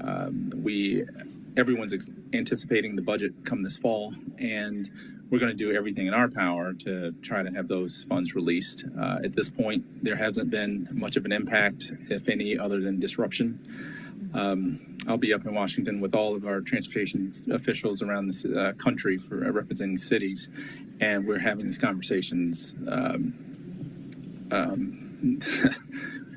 leave it there. We're having these conversations. So the administration is on top of it, is even a leader, National Leagues of Cities, and in the conversation to make sure that we get what is ours, but also make sure everyone understands the priorities and the needs. And then slightly related, are there any supplies or supply chain issues that you've seen so far with tariff announcements or potential tariffs that you would say, hey, you know what, if that goes into effect on that country, there's some material or there's something that potentially is going to be disrupted in our plans? Yeah, so we've stayed in touch with GDOT. Currently, no. We have a close relationship with our contractors, so we're staying on top of that so we can try to forecast scenarios that may impact our programming. As far as we know, the materials have been available, whereby, they have stockpiles, but they have to think about their future. So we're in close contact with our partners at the state and our federal partners to just keep tabs on it and do scenario planning with our Intergovernmental Affairs Office, if so, there were impacts. Great. One more thing on 448, there's a line there that says hired, I guess it's for FY25, hired 2 positions dedicated to more MARTA program and liaisoning. What are those 2 folks assigned to do? Yeah, so the IGA identifies liaisons for the city that works with MARTA. Those liaisons will represent the administration to ensure proper coordination, communication, status of projects, and also think about policy as we move forward in terms of the roles of each agency. So we want to make sure that we secure those roles and make sure we're in lockstep with MARTA. Are they currently on staff or to be hired? No, to be hired. Those are to for be those hired. roles. Are they funded? Yes. Okay.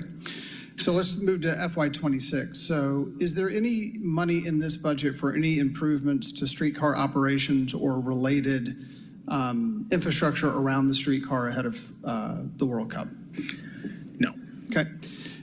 Is there any money in your budget for the transit planning around the mayor's recently released vision for transit going forward? Yes, that's baked into our operations. So in-kind services relative to design, communications, planning.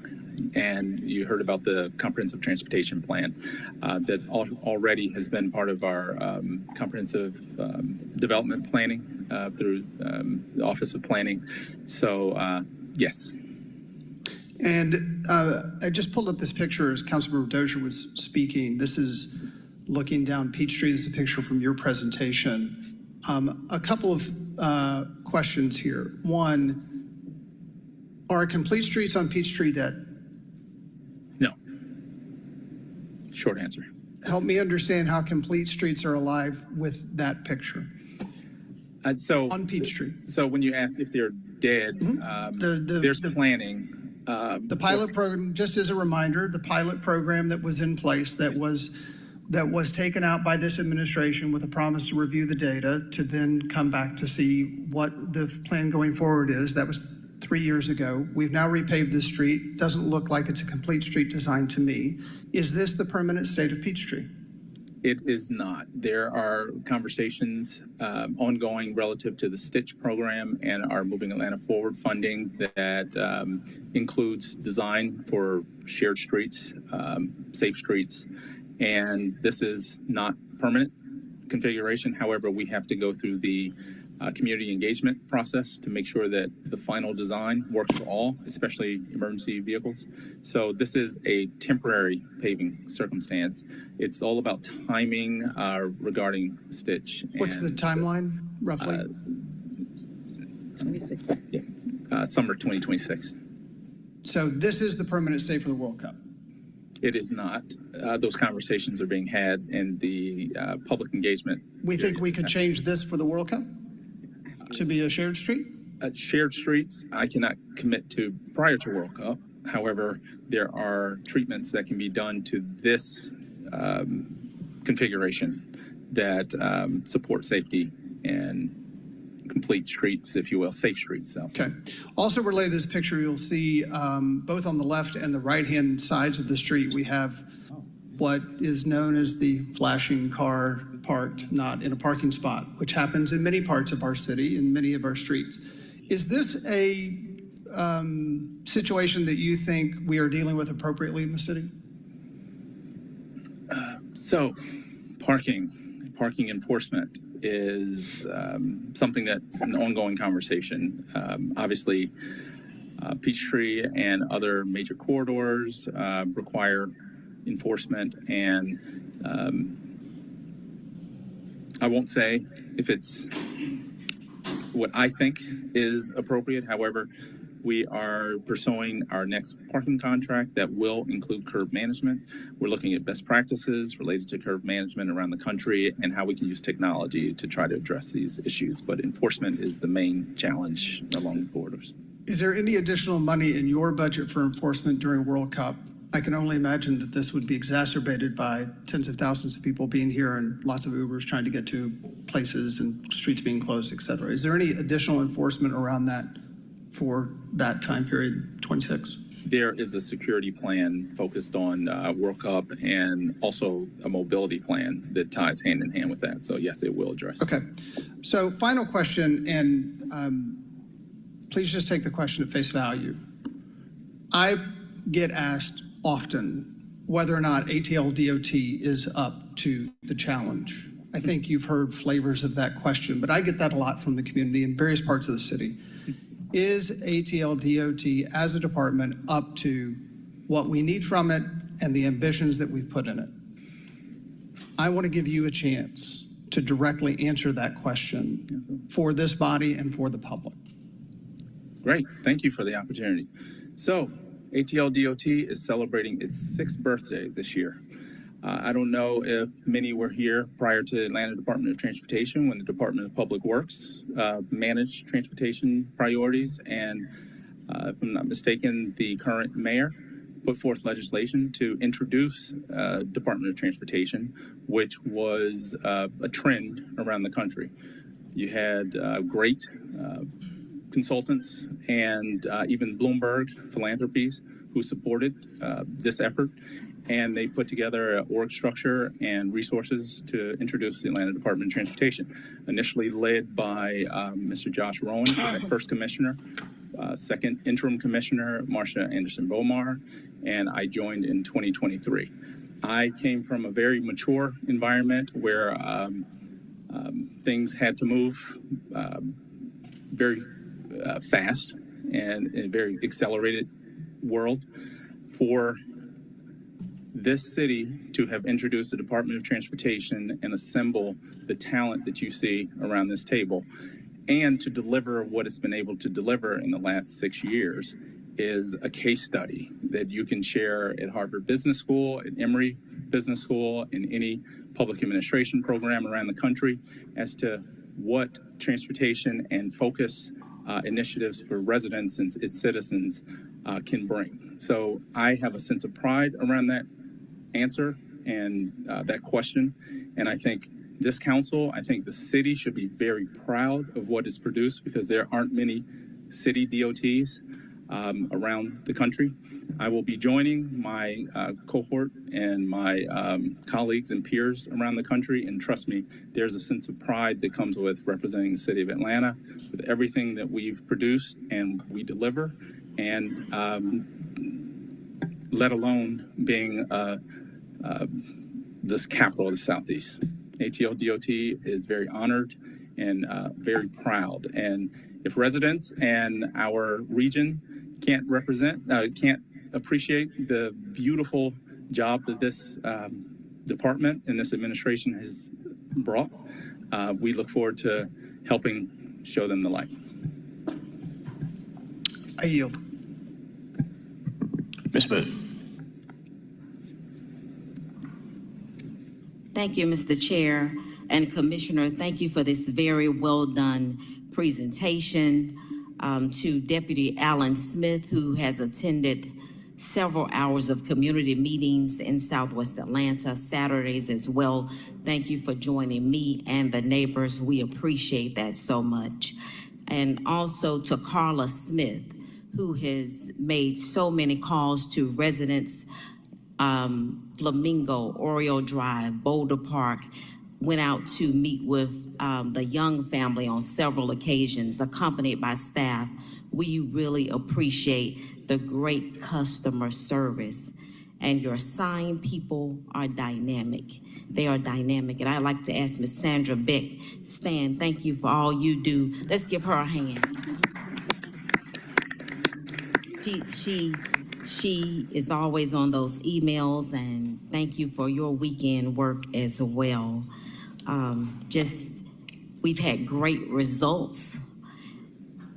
Peyton Road is beautiful, simply beautiful, well done. Thank you all for that, and the teams that came out to make that curbing just right. We are working with one gentleman, Mr. Aaron, but your staff went out there, Carlos and other folks went out to meet with him on last week. Treadwell Circle now has lights. They have not had lights in ever. So they now have lights, and I ask you all to go out and look at those beautiful lights. Treadwell is located across from the skating rink, Cascade Skating Rink, a small street, and those seniors now are very happy and they feel safe. Is there anything we can do about Kelso at Peyton?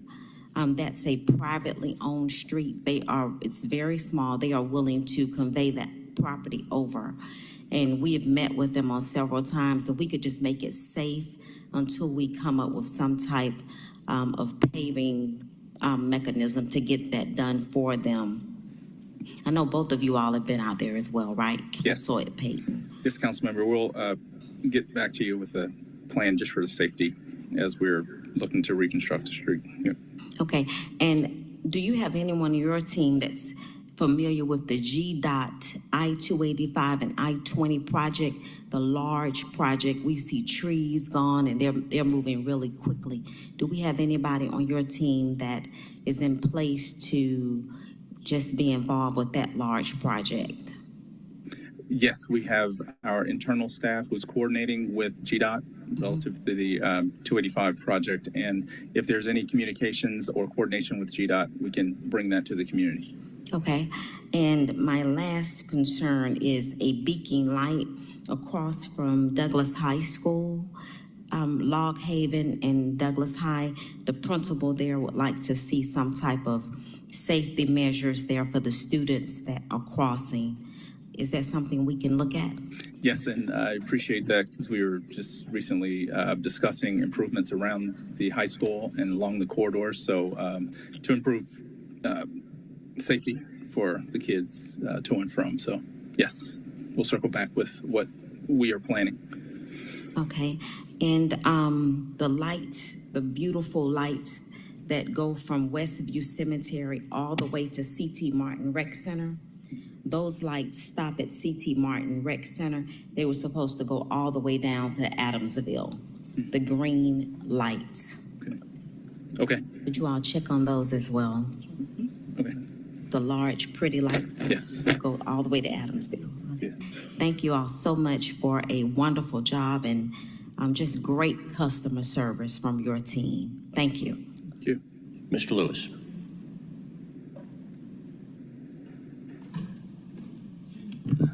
Commissioner, same question as always. I feel like we've had a lot of communication the past 2 or 3 months. So I know where we are in District 12 and I know where we're headed.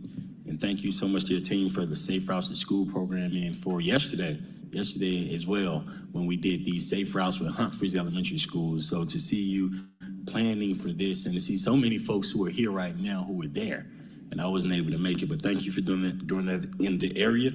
My questions are around the MARTA partnerships in District 12. I haven't been able to get the information. I've received some information, but I would like more information. So I would like it to come from your side, since you are the City of Atlanta, to present more of the financial backings, whatever MARTA's doing, because I want to make sure we're out loud and transparent. So I need that commitment from your office doing this. Do you have a staff person that works for MARTA? No, we don't have a staff person that works for, but with. Works with. However, we meet with them monthly, and any information we can provide you with, we'll support. Yeah, and I would like to see if y'all, I'm always about the increase, because that they have so many projects, and it seems like we always have issues with projects.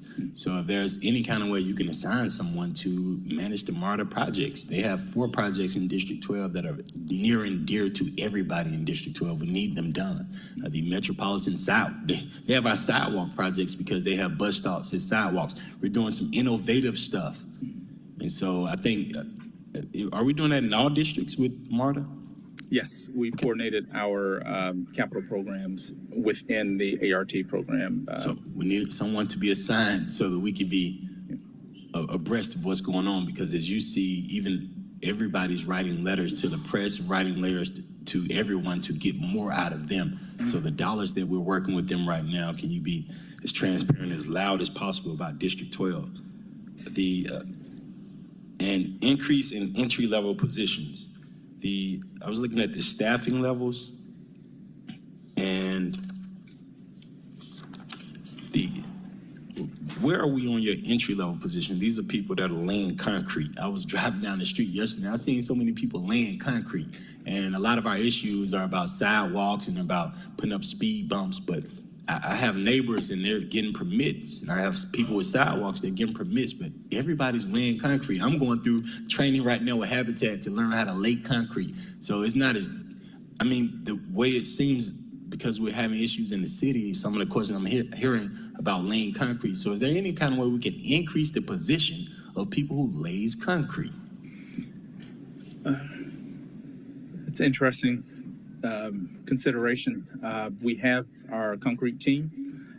We want to make sure that we balance that with the, asphalt and concrete needs where we're bringing in contractors. But yeah, we can circle back with you and think about our orientation of our staff, especially for concrete and asphalt repair. Yeah, because right now it's all about shovels in the ground, I think, for the next few years. We're talking about 2026. And so now I think we can shift and look at the planning part. We're doing a lot of planning. I think you've done an amazing job.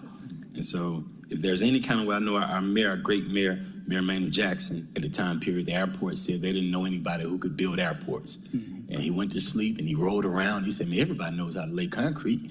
And so even I, as a city council person, I'm learning how to lay concrete right now. So if there's any kind of way that this will help us, I know we're 6 years in and it's time for us to reevaluate. If this will help us, I think it's something you should look at.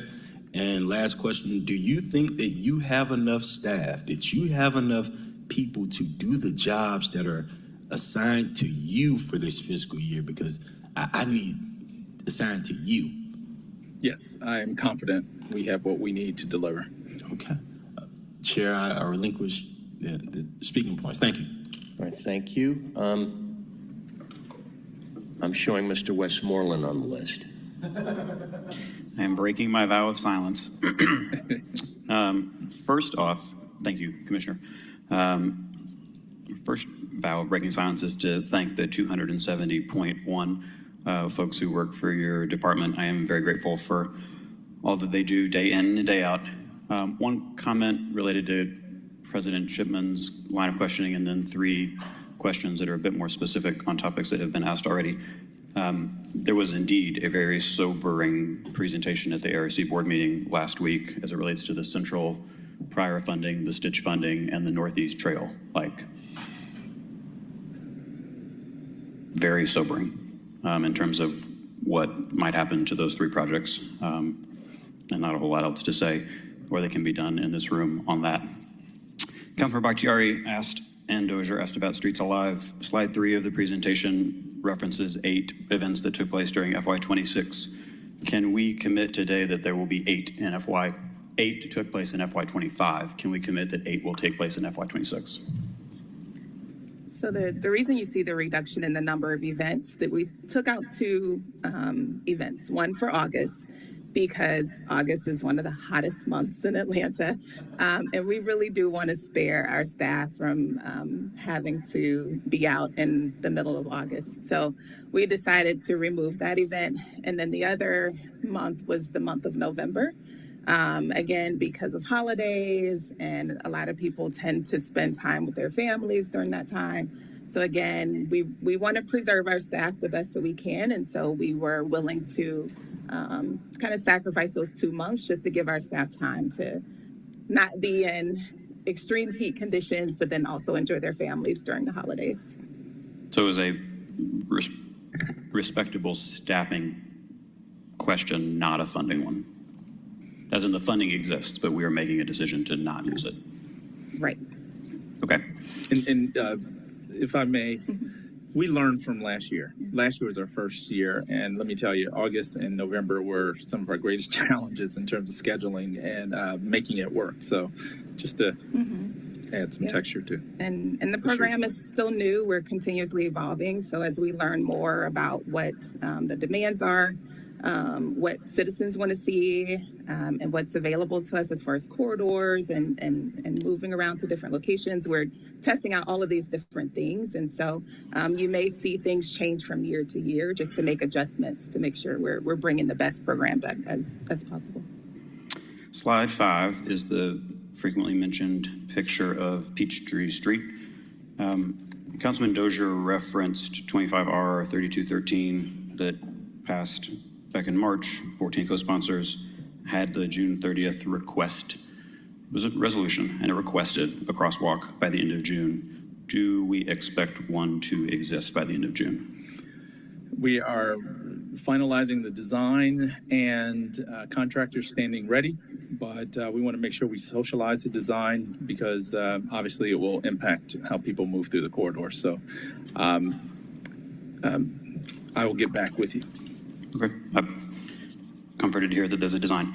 And then when you were talking to Councilman Juan about downtown, you referenced it as being safe, equitable, and supporting all modes of transportation. And that goes back to 2401483. Section 15 of that reads, the urban development plan shall be amended to require all applicable projects to adhere to the Vision Zero aligned bicycle and pedestrian safety improvements as described in documents and legislation previously adopted by the Atlanta City Council. I care about the content. I'm also worried about the precedent. So this is an ordinance. It passed in October. The word shall is used. Has the urban redevelopment plan been amended in all applicable areas? Could you repeat the question? Sorry. Yeah. Section 15 says that the urban redevelopment plan. I'm sorry, Councilmember. The last part of the question I didn't hear. Sorry. Have we updated the plan to reference all legislation previously adopted by the Atlanta City Council? In practice, Councilman Dozier referenced the work that's going to begin on Cortland soon. Will the work on Cortland reflect previously adopted legislation by council as it relates to bicycle and pedestrian safety improvements? Yes, the question is timing. So elaborate. Yes. So first, we don't have a plan yet for the improvements along Cortland and Piedmont or any of the corridors. The bond only covers resurfacing. So the question is the resurfacing, restriping plans. And when we get those plans, we'll make sure that we share them. However, we don't have a plan to compare it against the previous legislation. All we've done is had conversations about the resurfacing. When we wrap up our package, then we'll socialize that. So when I voted yes on this $120 million, it was with the understanding that it wasn't, quote, just for resurfacing, but that when we added language that said we shall amend the urban redevelopment plan to adhere to Vision Zero aligned bicycle and pedestrian safety improvements, that would happen. That still will happen. How? TBD. And that's the conversation we have to have in terms of the resurfacing against the legislation. We don't have the final plans for the resurfacing. So we'll circle back and make sure that that's socialized relative to all previous legislation. And I look forward to those conversations.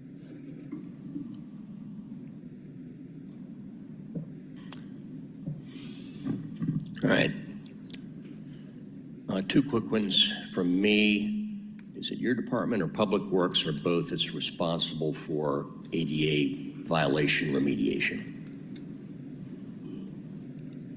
Yes. ATL DOT. I'm sorry. It's both? I apologize. Do you repeat, Chair? Yeah, is it your department or Public Works that's first among equals in terms of remediating ADA violations? Related to transportation. I'm sorry. Yes and no. Any related to transportation and horizontal within the right-of-way, yes. However, Public Works scope expands beyond just the roadway, so. Well, okay, well, I'm speaking to primarily about all of the sidewalk, crosswalk, ramps, you know, the textured surfaces, all of that. I mean, there's been a remarkable amount of work done. I'm trying to throw out a bouquet. I'm trying to figure out who's supposed to catch it, and this is not helpful. Well, you know, it's been a long morning. So, yes, let me answer that with a yes. Okay. You have a potential advantage in that there's a number of CIDs in this town that are very open and in fact, eager to partner with you to get projects out the door in the most efficient manner possible. What's the department's philosophy about how, when, and why, you know, it's appropriate to seek those out? And are you taking advantage of that capacity that's out there? Absolutely. So thank you for the question, Chair.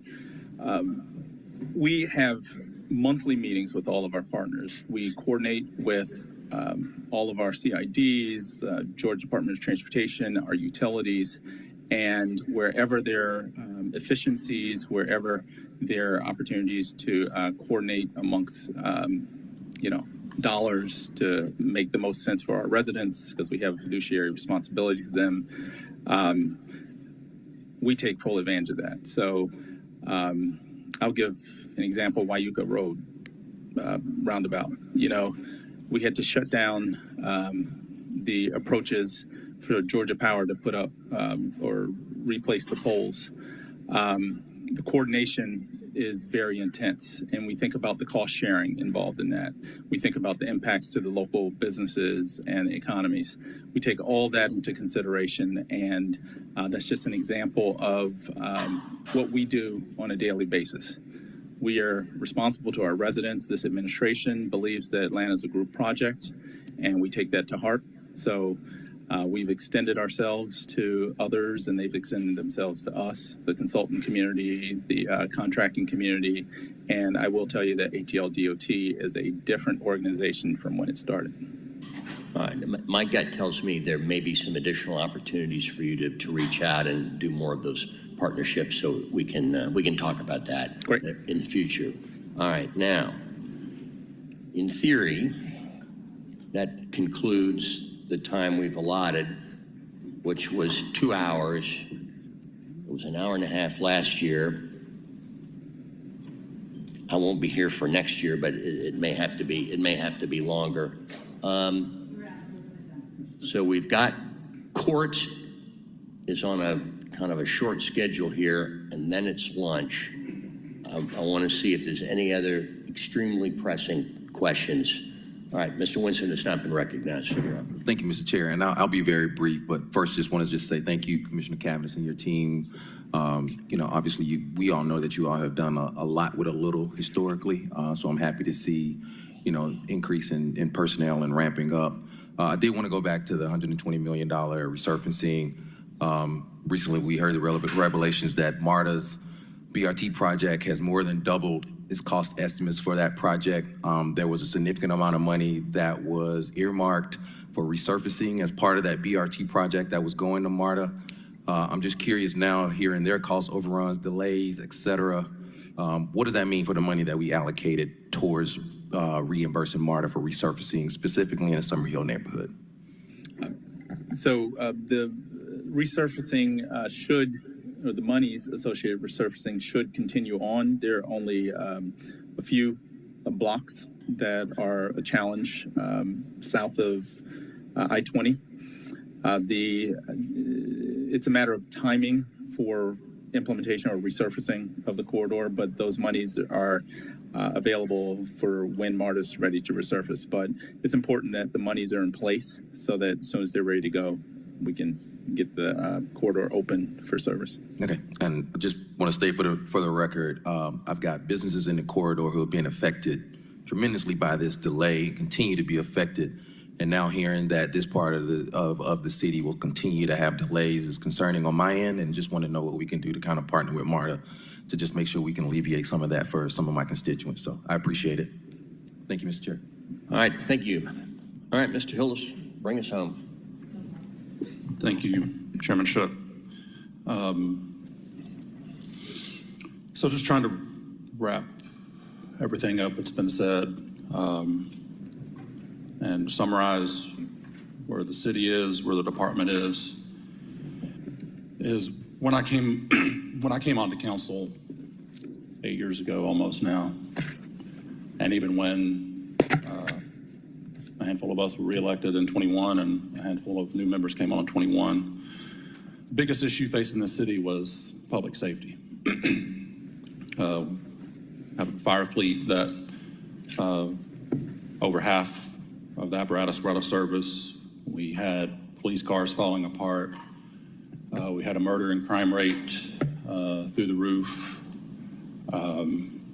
This mayor and his team, including our COO, whether it's been in her position as a COO or her previous position as the deputy COO over public safety, has really brought this city, especially public safety, closer to where it needs to be. And I think really now, we have to keep patting that baby, but now what I hear the most from my constituents and voters across the city is dire concerns about our transportation system in the city, whether that's streets that have not been resurfaced in 30 years. We're now under a federal consent decree for our sidewalks. And I know we're not going to fix all this in 1 year, just like we didn't fix public safety in 1 year. Because it's also not lost on me that if you look at the police and fire budgets, they make up 46% of the city's general fund budget, where the Atlanta Department of Transportation makes up not 46%, but 6%. And we are not going to continue seriously addressing backlogs and backlogs of issues that didn't pop up overnight, didn't pop up during this administration, didn't even pop up during the previous administration. They go back decades. We aren't going to get there by, this 50 million, 6% of the general fund budget, appropriating that each year. Now, I know you also have access to capital funds through other T-SPLOS bond programs, and we've highlighted those challenges, getting those out the door.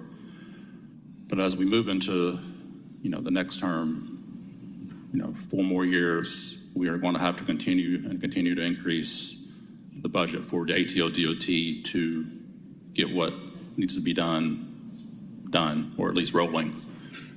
And just wanted to highlight one of the biggest issues for me outside of just resurfacing that I hear is at a number of concerns raised by myself and multiple council members, whether it's been the no turn on red, rolling that out, reduced speed limits, safe routes to schools, the mayor's Vision Zero plan, which remind me, we want to get to Vision Zero by what year? 27 or 28? 2040. 2040? Okay, well, even then, but when you're answering those questions about those programs, and I'll add the Fatal Crash Review Commission that I authored the legislation and now chair, and I'm joined by Councilmember Dozier and Councilmember Bakhtiari on that commission. That commission, I've received the draft annual report from last year, but have not reviewed it, so I don't know how many exact recommendations are in there, but I imagine 100 plus. But answering those questions, you've always came back to referencing the very meager $3.3 million. And also, I think speed tables were put under that bucket too. That's just one example of where we're going to have to really up funding in ATL DOT to get these safety projects done. So just drilling down on that, on the Fatal Crash Review Commission, can you tell me how many of those recommendations so far have been implemented? What is your goal to implement in FY2026? And how much of that 3.3 would be specifically used for implementing Fatal Crash Review Commission recommendations? And going back to the speed table backlog, which I believe you stated you would get us some updated information on. This is where the city has conducted a study, and we have in black and white on paper that states this is a safety hazard where people are exceeding 10 miles per hour over the speed limit. And all of this list of streets qualify for them, yet we have a large backlog. And, a few budget years, I believe in the last administration, myself and Councilmember Boone, multiple years, had budget amendments that upped that amount specifically that could be spent on speed tables. I know there's the 10 million MAF dollars. I don't know how much has been spent on those so far. So specifically out of that 3.3, how much would be allocated to eliminating the speed table backlog, and how much again will be? I'll take the piece about the Fatal Crash Review Commission. So one of the things that we are working on is the first annual report for the Fatal Crash Review Commission. So we are preparing to have that draft in June. But as you know, with all of the recommendations that we've identified for Fatal Crash Review Commission, there's varying levels of those recommendations. So first is we generally scan our existing programs and projects. So looking at our capital program and looking at our capital projects, where can we integrate some of the recommendations into those projects? So for example, if it's our traffic calming, if it's our signals, or if there's a specific roadway, safe streets project, some of those recommendations can be implemented through those projects and programs. So that's kind of the first scan that we go through when we make those recommendations. And some of those may already be captured or in design as a part of those projects. The second level is quick implementation. So what can we do through maybe quick signage, quick striping changes, simple things, maybe centerline hardening, so looking at things that we could do pretty quickly. So that's where that 3.3 million comes in. We would be utilizing those funds to do the quick implementation items. And then there are recommendations that we've determined to be more long-term. They require more extensive planning, more community engagement. They require design, and are probably more capital projects. And so we do have to kind of go through this process to, make sure that they are prioritized and find funding for them, which may sometimes be federal funds, go through our TIP process. So there are some longer term, and it does state that in our recommendations that these are long-term recommendations. So those are kind of the three buckets that we have for the Fatal Crash Review Commission. Thank you. And I think that how many have been implemented, we'll have to circle back to you with that info. Yeah, and going back to your second question about the speed tables, the actual investment in speed tables, we will get that back to you at least by our next quarterly report in June. And we definitely need to have reference to District 9, because I'll go back to the rate of change in District 9 and the, the historic nature of what it came from and where it is.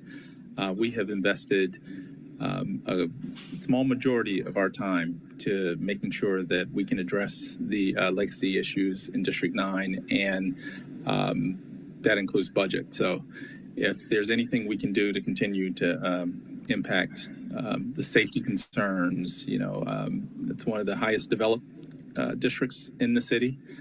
We want to make sure we're here for you. So, And so I will get that by your next quarterly, you have a date on that? yes, it's in June. Can't recall which meeting, but we'll have our quarterly second Q2 presentation. If we can, I'll try to I would request it by the time we adopt the budget, which hopefully will be the first Monday in June. So I know you already have I've seen the previous list, but unfortunately it was missing a number of approved speed tables, and I think we've resolved that.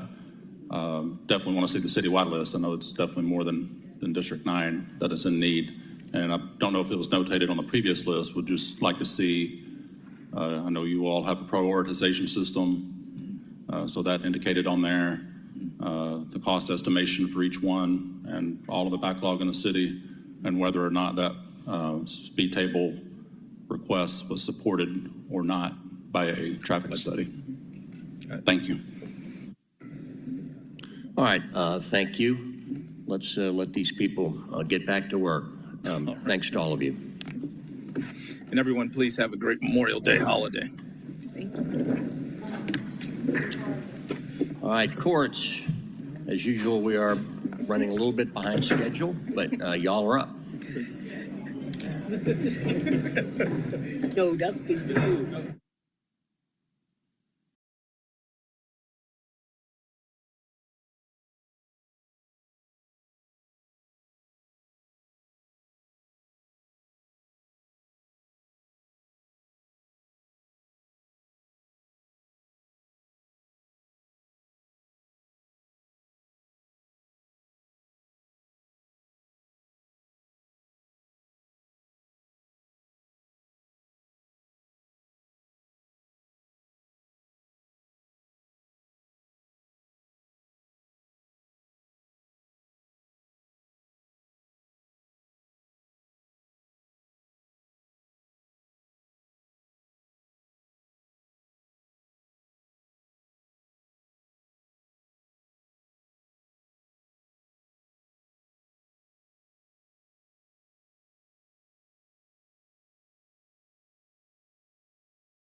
All right.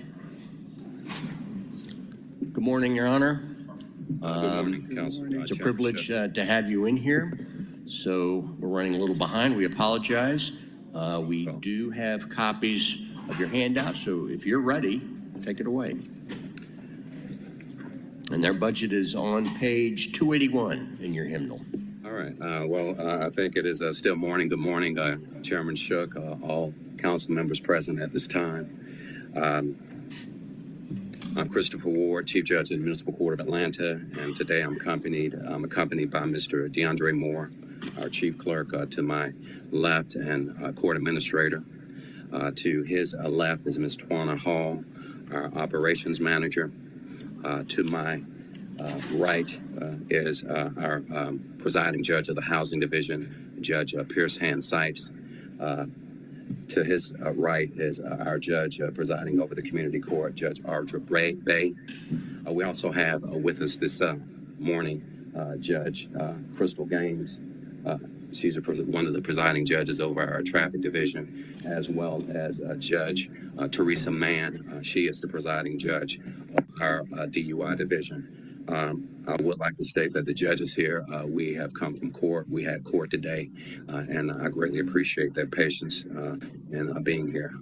It's a pleasure to be here today on behalf of the court for this fiscal year 2026 budget briefing. The Municipal Court of Atlanta is the largest court of any type in the Southeast region, and with pride, I consistently say that we rank as one of the most efficient in the nation. It is my privilege and honor to represent the court and its employees, our dedicated employees. And I want to take this opportunity to thank all of our judges and employees for their service to the great city of Atlanta. Through their efforts, we achieved many goals that will be highlighted during this fiscal year 2026 budget presentation. I must thank our Honorable Mayor, Andre Dickens, our Chief Operating Officer Burks, Deputy Chief Operating Officer Jason Ingram, CIO Sankey, Commissioner Davis of Dean, Ms. Tanisha Billingsley of our Human Resources Department, and our internal partners at the Office of the Solicitor General, led by Mr. Raines Carter, and the Office of the Public Defender, led by Mr. Kenneth Days. They have all contributed to the success of the court. On behalf of the court, I thank you for your support. All right, so the Municipal Court of Atlanta was established pursuant to Article 6 of the Section 1 of the Constitution of the State of Georgia and Article 4 of the City Charter. The jurisdiction of the court extends over select state misdemeanors and city ordinance violations, and the court has the authority to issue warrants per state law and hold preliminary hearings. The same authority is exercised by county magistrate judges. Under the laws of the state of Georgia, the Municipal Court of Atlanta retains exclusive jurisdiction over all traffic offenses originating within the corporate city limits. The mission of the court is to effectively adjudicate cases with justice, fairness, and equity. And based upon the available data, the Municipal Court of Atlanta continues to maintain its status of best in class among comparable court systems in the areas of customer service, transparency, and efficiency.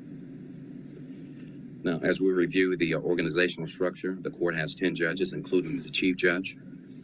The court administrator, chief clerk, reports to the chief judge and administers the day-to-day operations of the court. The administrative staff is composed of 12 divisions of budget, clerk's office, communications, courtroom operations, data management, finance, security, quality control, community court, and warrants. The divisions of the court are broken down into 6 separate divisions. The DUI division is our presiding judge is Judge Mann, present today, and this courtroom addresses driving under the influence of alcohol or other intoxicants and related offenses. Our community court manages diversion programs such as anger management. Judge Bay is here, presiding judge of that division. Theft prevention courses, community service, essentially provides rehabilitation to those charged with offenses, providing alternatives to incarceration by addressing the underlying causes of criminal behavior. Our in custody division handles jail cases post-arrest. This includes arraignments, preliminary hearings, bond hearings, and limited trials in this division. Our criminal and aggravated traffic division handles all jail cases, post bond, misdemeanors, disorderly conduct violations, shoplifting, drag racing, fleeing, and super speeder offenses. Judge Seitz is the presiding judge of our Housing and Code Division, and that handles violations concerning all city-issued permits, residential and commercial code violations. Our Traffic Division handles 80% traditionally of all cases in the Municipal Court of Atlanta. This includes traffic offenses, document offenses such as no tag, no decal, driver lights suspended, failure to signal, following too closely, hit and run. As we look at the calendar year 2024 traffic file cases versus closed, we have a total amount of 91,769 cases that were filed, traffic cases in calendar year 2024. This is an increase of 1,058 cases over the prior year. And of those 91,769 cases, 85,112 were resolved with a clearance rate of 93%. Remarkable. When we look at our criminal cases that are filed, we've had 12,577 filed in calendar year 2024. And this is an increase of 2,815 cases from the prior year. With 12,577 cases being filed, the total disposed cases was 8,158, a clearance rate of 65%. I need to remark or make a comment about that clearance rate. When defendants enter pleas and are placed on probation, giving conditions such as anger management, theft by shoplifting, courses, community service, the case remains open until that case is closed. We do have issues with failure to appears, Atlanta being a transient city, swelling by millions each and every day in a given weekend. We have individuals that come into town, leave, don't come back to court. When they do, that 6-month time frame that we aspire to resolve these matters within 6 months or less is somewhat compromised. But nevertheless, these are the numbers for the criminal division, and we are consistently managing our case flow management systems for more efficient resolution of those cases. When we look at our DUI cases filed in calendar year 2024, a total filed was 1,674, total disposed 2,326. The 1,674 cases is an increase from 2023 of 1,057 cases. Clearance rate of 100%. There's nothing you can argue about that. Remarkable. And I will state that social studies provide that the timeliness in which matters are handled by the court determines whether or not an individual is going to go out and commit a crime again. So if we handle these DUI cases and all other cases timely, not only are we just doing a service as far as justice, but also to our communities in which these individuals dwell in our great city of Atlanta. We're looking at this time at the, and I'm sorry, not catch up with the screen here, please forgive me. Our housing cases from calendar year 2024, we had 7,229 cases filed, an increase of 5,674 from the previous year. The total number of cases disposed is 6,696 with a clearance rate of 93%. So when we do a year-by-year comparison, which is the screen before you at this time in 2023 or 2024, we look at the filed cases of 109,742 for 2023, and we have an increase in 2024 of 10,670 cases, which is 120,412. 2023, the disposed cases was 107,888, and for 2023, this represents a 98% clearance rate. For 2024, we disposed of 120,575 cases, 100 plus clearance rate for 2024. Now, what we have observed in the Municipal Court of Atlanta post-pandemic is that we are receiving an increase of 10 to 15,000 cases per year. But we can also observe that as the cases increase, the efficiency of the court tremendously increases as well. Aligning the court's initiatives and obligations with the initiatives of the city. We look at our warrant amnesty program. The court has provided warrant amnesty for 4 months. Initially, it was going to be 2 months. It was so successful. 4 months, we have provided amnesty to individuals who missed their court dates and received failure to appear warrants. This program gave citizens an opportunity to clear any warrants that have been issued against them without penalty. Having a warrant open case can affect one's ability to receive benefits, to apply for jobs with security clearances, just to move about the city freely. We provided the infrastructure with the mayor's office and communications team. The word got out, and it's been a success. Thanks to the efforts of our chief clerk and court administrator, the first certified court administrator that we've had in the municipal court for the past 8 years, and that's Mr. Moore. With regard to community engagement, the court's proud to have launched in-house anger management anti-theft courses that will assist program participants with financial hardships. So lack of money, lack of funds will not be an excuse at this time for our individuals who need help the most in receiving the life tools to complete anger management that by receiving courses. This is no impediment in by enriching the lives of those charged with offenses and reducing the rates of recidivism, repeated criminal behavior. Our communities are benefited by this program as well. As far as technological advancements of many, the court, in partnership with the Atlanta Police Department, successfully completed the integration for the e-citation program. This will allow for more efficient scheduling of cases. Defendants will be made aware of an exact court date as opposed to changes that come in with regard to receiving citations late and so forth.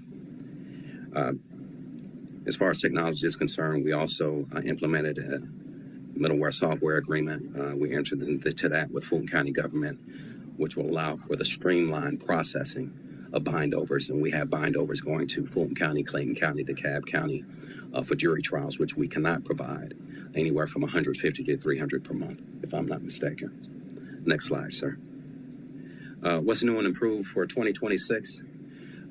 We plan to implement e-filing system. This is in great demand for many attorneys that come through the courthouse.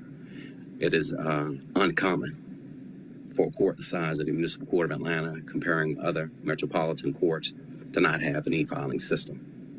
We're going to bring the court up to standard in fiscal year 2026 with this implement that will assist in the convenience and, again, access to the courts. The court has just signed off on the documentation that will implement upgrade of our courtroom technology, very much needed. Our transcription services for the audio and visual recordation of proceedings. Thanks to the fine work of Judge Sykes and the Housing Court, we have been made aware, and we are working currently in partnership with the Ideas 42 and the Georgia Justice Project. They will be working and assisting the court on improved communications to increase appearances by defendants, reducing our FTA rate. And at this time, for ethical considerations, the portion of general operations of the court has concluded, and I will turn over the fiscal operations of the court to Mr. Moore at this time. Thank you. We have 1 minute left, so good morning, Mr. Chairman and distinguished members of this great council. My name is DeAndre Moore, and as the Chief Judge stated, I do serve as the Court Administrator and Chief Clerk of the Municipal Court of Atlanta. We are pleased to present this budget request this morning, which represents a $1.2 million increase over last year's. And as the Chief Judge stated on one of the previous slides, there had been a over 10,000 case increase from 2023 to 2024. As we have seen, as 2025 has begun, case filings have been increasingly strong. And so to keep up with those increased numbers, we would need the staffing and the infrastructure to be able to do so, to continue to keep that A+ clearance rate that we have in the court. Additionally, as we all know, the rising costs of all goods and services throughout the nation and the world, a lot of the contracted vendors that we have increased their fees for next year. So this money would be to take care of those as well. Next slide, please.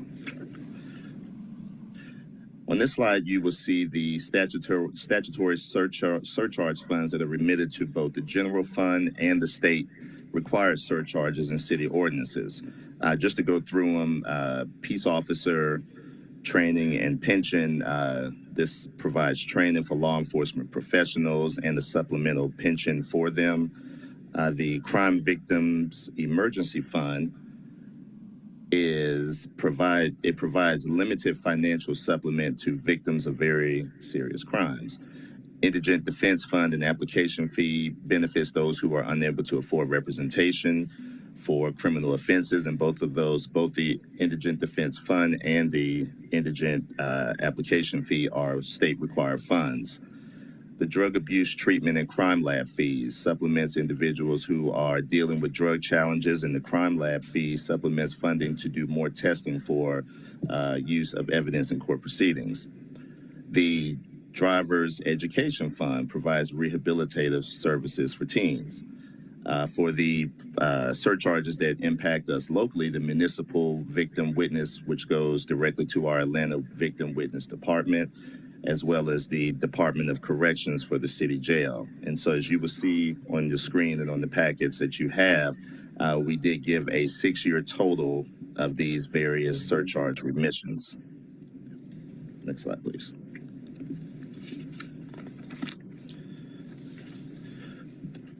For our head count, we have 139 filled positions, 48 vacant, for a total of 187 total positions.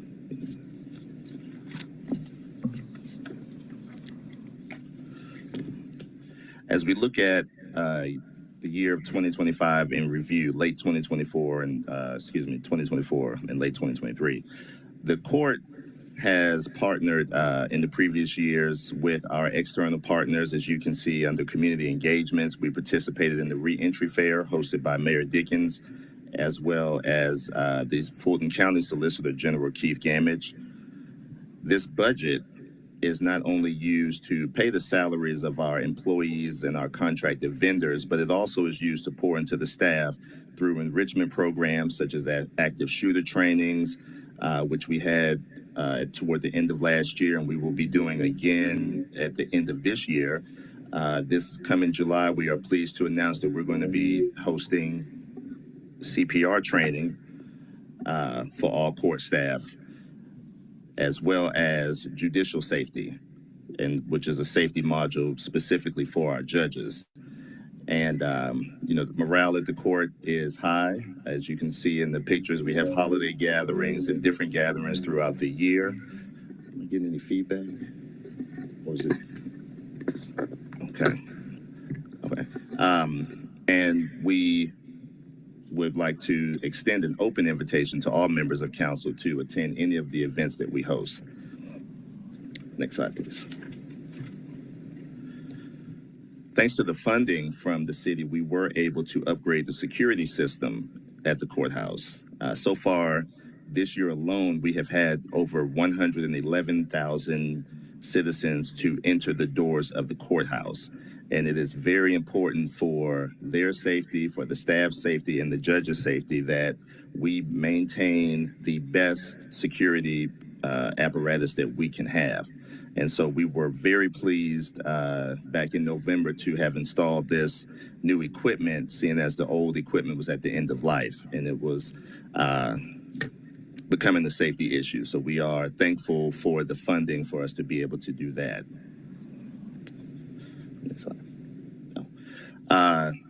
As we are a city of opportunity for all, this past November, we were pleased to host the first annual Day of Giving, in which the court staff and outside partners donated to assemble over 200 backpacks full of essentials for the unhoused community in the downtown area during the holiday season. That was a major highlight for us as a court to come together to put on that service project. And so with that, I will yield for any questions. Thank you. Questions or comments? Ms. Boone, and then Ms. Overstreet. Yes, thank you for this presentation and also for the great work you all have done with the citizens in need of the amnesty program. I had not seen that program in a very long time in the city of Atlanta, but thank you all so much. And also you all have extended that. And I understand that over 100 citizens have been served through that program. At last count is a little over 4,000. 4,000? 4,000. Well, that is really, really remarkable. Over 4,000 citizens. And we don't know the total until after May 30th. Right, right. When we come back for our next public safety presentation, we'll be sure to have a detailed report for the entire committee, as well as the entire council. Well, you all are to be commended for that effort alone. Again, thank you on behalf of the citizens. Thank you. Thank you. Thank you all for your presentation today and for being here.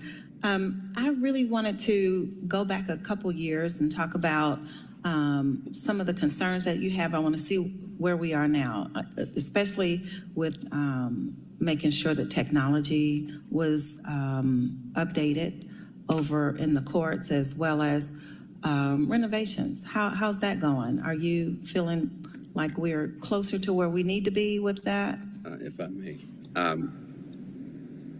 Let's just start at the point when you approach the building. Mm-hmm. The building no longer has mold on the facade. Okay. When you walk in, as stated by Mr. Moore, as opposed to having security machines that are out of date, cannot be repaired, but the companies went out of business, they're working at this time. We have a security room with about 10 50-inch or 12 50-inch TVs, and our security staff is able to look at all 100 plus cameras as opposed to a small screen. That was inoperable. Mm-hmm. The bathrooms are clean at this time.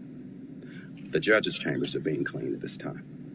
The walls are no longer scuffed up.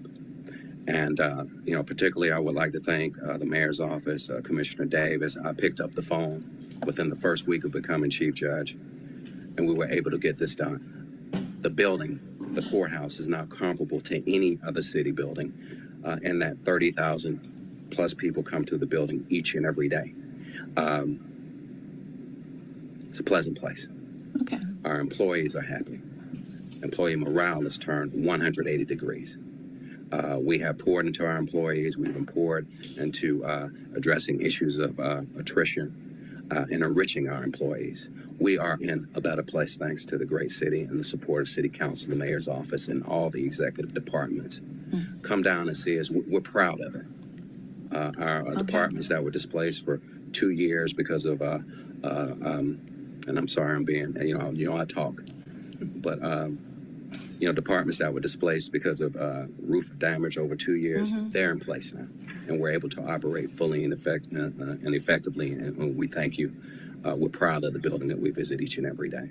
Well, that's good news, and that's something that I've really, the conversations have made a difference. And I am so thankful that once you got in that role, you did bring that to our attention, and you were very specific, and that's the important part. Just like you were able to rattle it down right in front of us, right off the top of your head. That's how you did when you got in office. And so I was able to make sure that we were all having those same conversations, because it is important to be up to date, cleanliness, all of that matters. It is important that when people go to work, they feel like they want to be there and they want to do the best job for our city. And for those that are coming in that need us to help them in any way, you need the tools necessary for that, and that's what budget is about.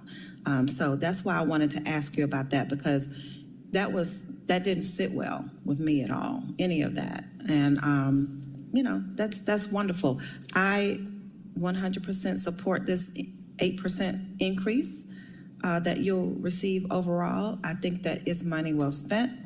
I appreciate the work that you all are doing, and I hope that your budget is just what you want. Like you've been clear about what you need and what you want. So I'm hoping that that's the same for this, because you you should have all of it so that we can get everything done that needs to get done under your watch.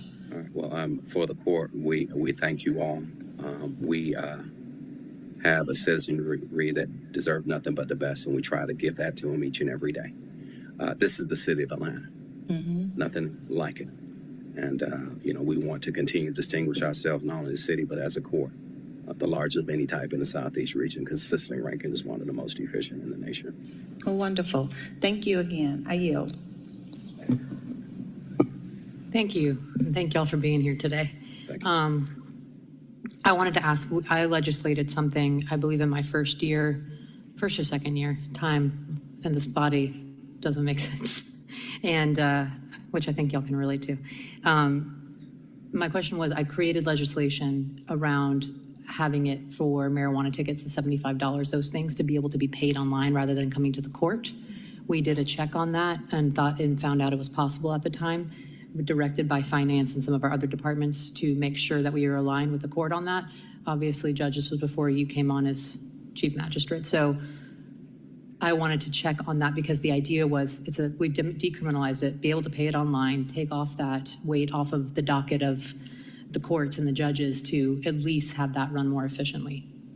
We are following the law as legislated by this esteemed council. Okay, so we are able to pay those online. As far as online, Is there an opportunity that one of you all could follow up with me on that? Because yes, we at the time before there was communication and there was an understanding that it was going to be implemented. So let me just state this: our Traffic Violations Bureau allows defendants charged with traffic offenses to post bond online. I'm not certain, and we'll get back with you. I appreciate the accommodation about the payment of those fines for the marijuana offenses online.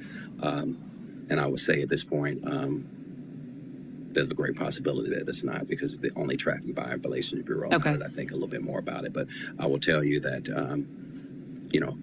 I see these cases each and every day, and I can tell you from my observation, the solicitors are following the laws enacted by this legislation. Understood. And so thank you for that. I would love to pursue this as an initiative because I think it'll be very helpful if people can just pay it online. You don't have missing court dates, issues around there. It creates more work. I'm very happy we've decriminalized it in the city. But just to ensure that it's not continuously punitive and to improve efficiencies, moving something like that low charge to an online payment, let me just say I think this, could assist. when it comes to mine, and it's probably, and I know it's not in the wheelhouse of the court, but the solicitors, the prosecutors screen cases, days and weeks before they come before the court. And in the screening of those cases, they offer programs such as Teens Learning Control and other diversion programs. So I'm certain that that solicitor's office, the city of Atlanta, can add those, and I'm certain that they're doing it already. So, and I will continue to follow up on this and continue to work with you all. And Chief Ward, if there's somebody else that you would like me to work on this with, because you all are busy enough, somebody designated within your office that I can work with, that way, not duplicative efforts. I'll follow whoever you think I should best speak with. Yes.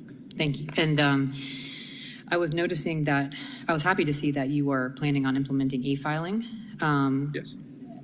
One, do you know when that will be is that already being fully enacted? And how is it improving efficiencies and any projected revenue from this? So it hasn't been enacted yet. We have been in talks with different vendors at this time, going through demonstrations, and we hope before this year is out of 2025 that we would have had it in place. I was very happy to see that. Yes. So happy to hear that. And also, y'all are going through a technology refresh in each of the chambers?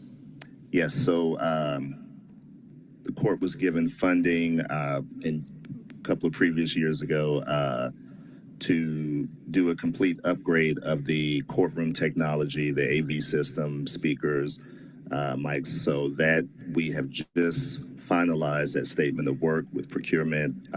So that should be taking place within the next few weeks to a month, hopefully. I'm happy to hear that.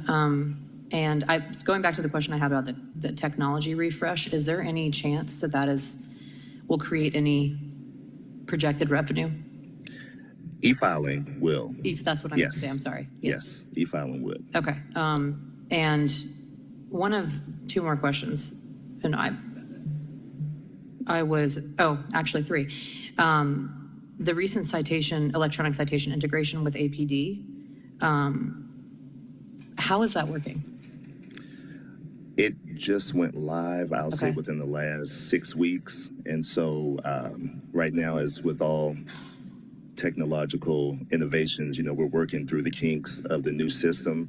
On its surface, it creates a tremendous level of efficiency for the court. Yeah.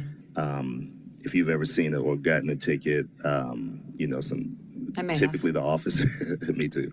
Typically, the officer's writing is not legible. Mm-hmm. They'll Yes, go this to was court. something that Councilmember Amos was talking about in his. That's why I wanted to follow up on Right. it. Yeah. Right. And my questions are always going to be, or I've been lucky enough to come and sit in on a majority of my code enforcement cases, which Judge Seitz, I'm sure I'll be seeing you soon. And my questions will always be around the efficiency and how to better streamline and how to increase productivity, because there are amazing staff members in those courtrooms. I think it's something that we don't familiarize ourselves often enough with as council members. Is one of the reasons I've come down there so often, so that I understand the process and I'm not just yelling at you, because if I don't understand, then how can I ask my questions? So yes, my priority is always going to be about efficiency and seeing how to improve the process. And if there's ways to move certain things off of needing to come to the courtroom to assist with that as well.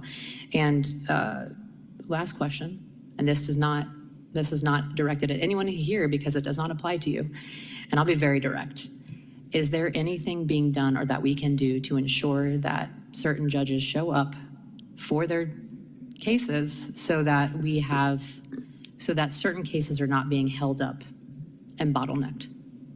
And I apologize for putting you on the spot like that, but it is something that I think is a huge problem that we all talk about, and I'd rather just ask instead of talking about it. I will state that we stand on our numbers. Yep. Okay. Which provide that we are efficient, one of the most in the Southeast region in the nation, I should state.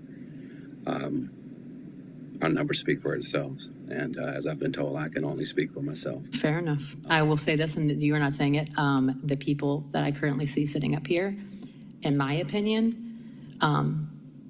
really do go above and beyond to assist with those numbers. And I will stand by the fact that I think, and you will never say this, and I won't, because I think the people up here are fantastic, and I think 90%, 95% of the folks in that building are absolutely fantastic.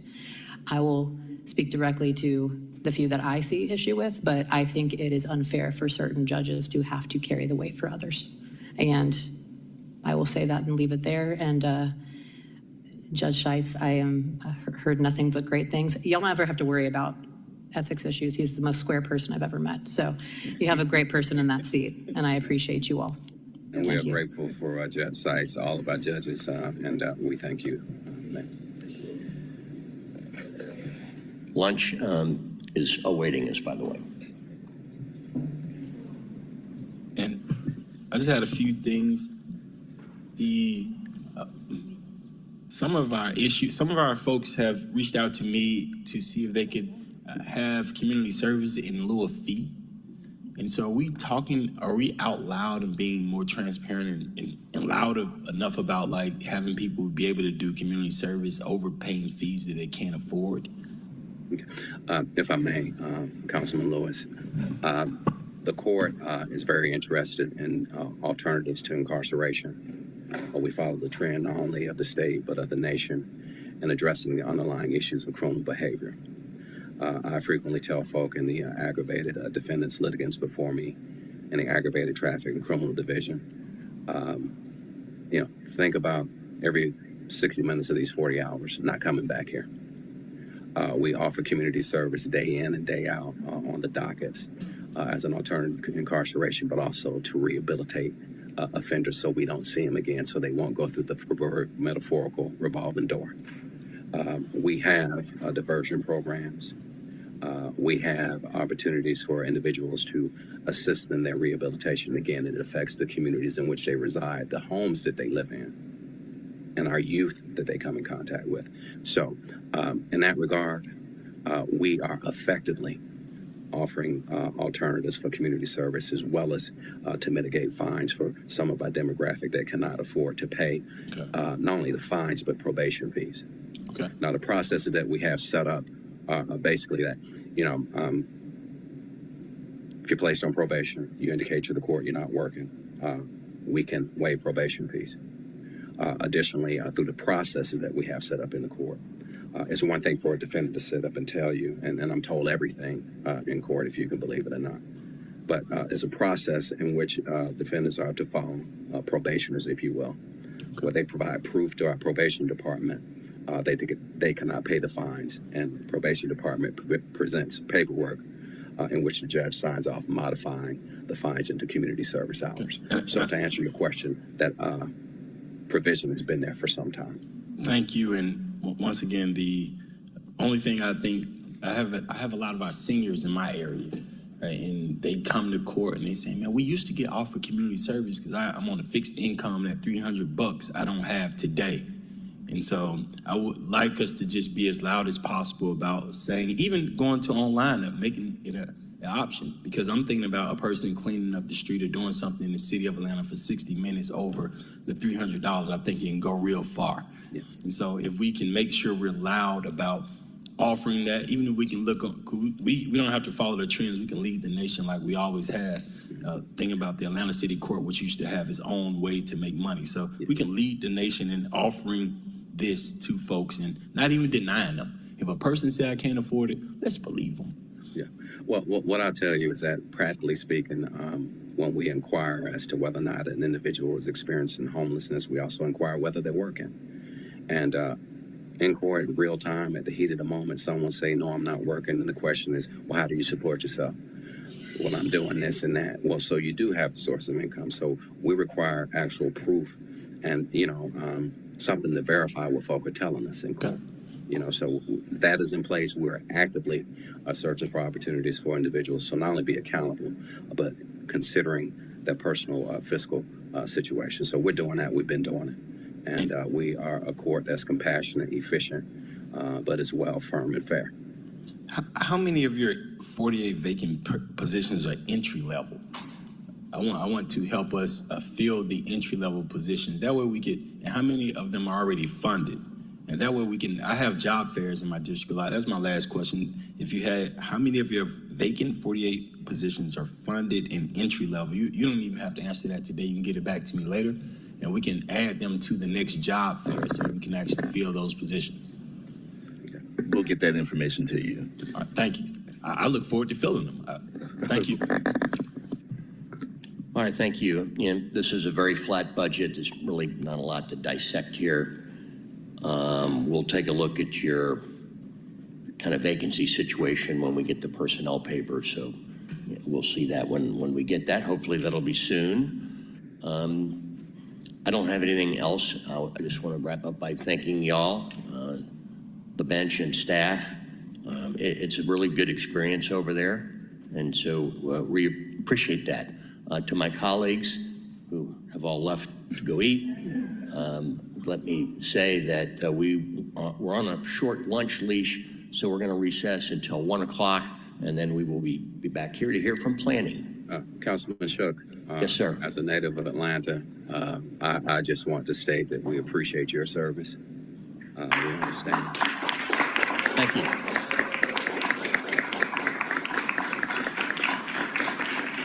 Well, I appreciate that. I'll not miss these hearings. And we wish you nothing but the best in your future endeavors. Well, I appreciate it. Thank you.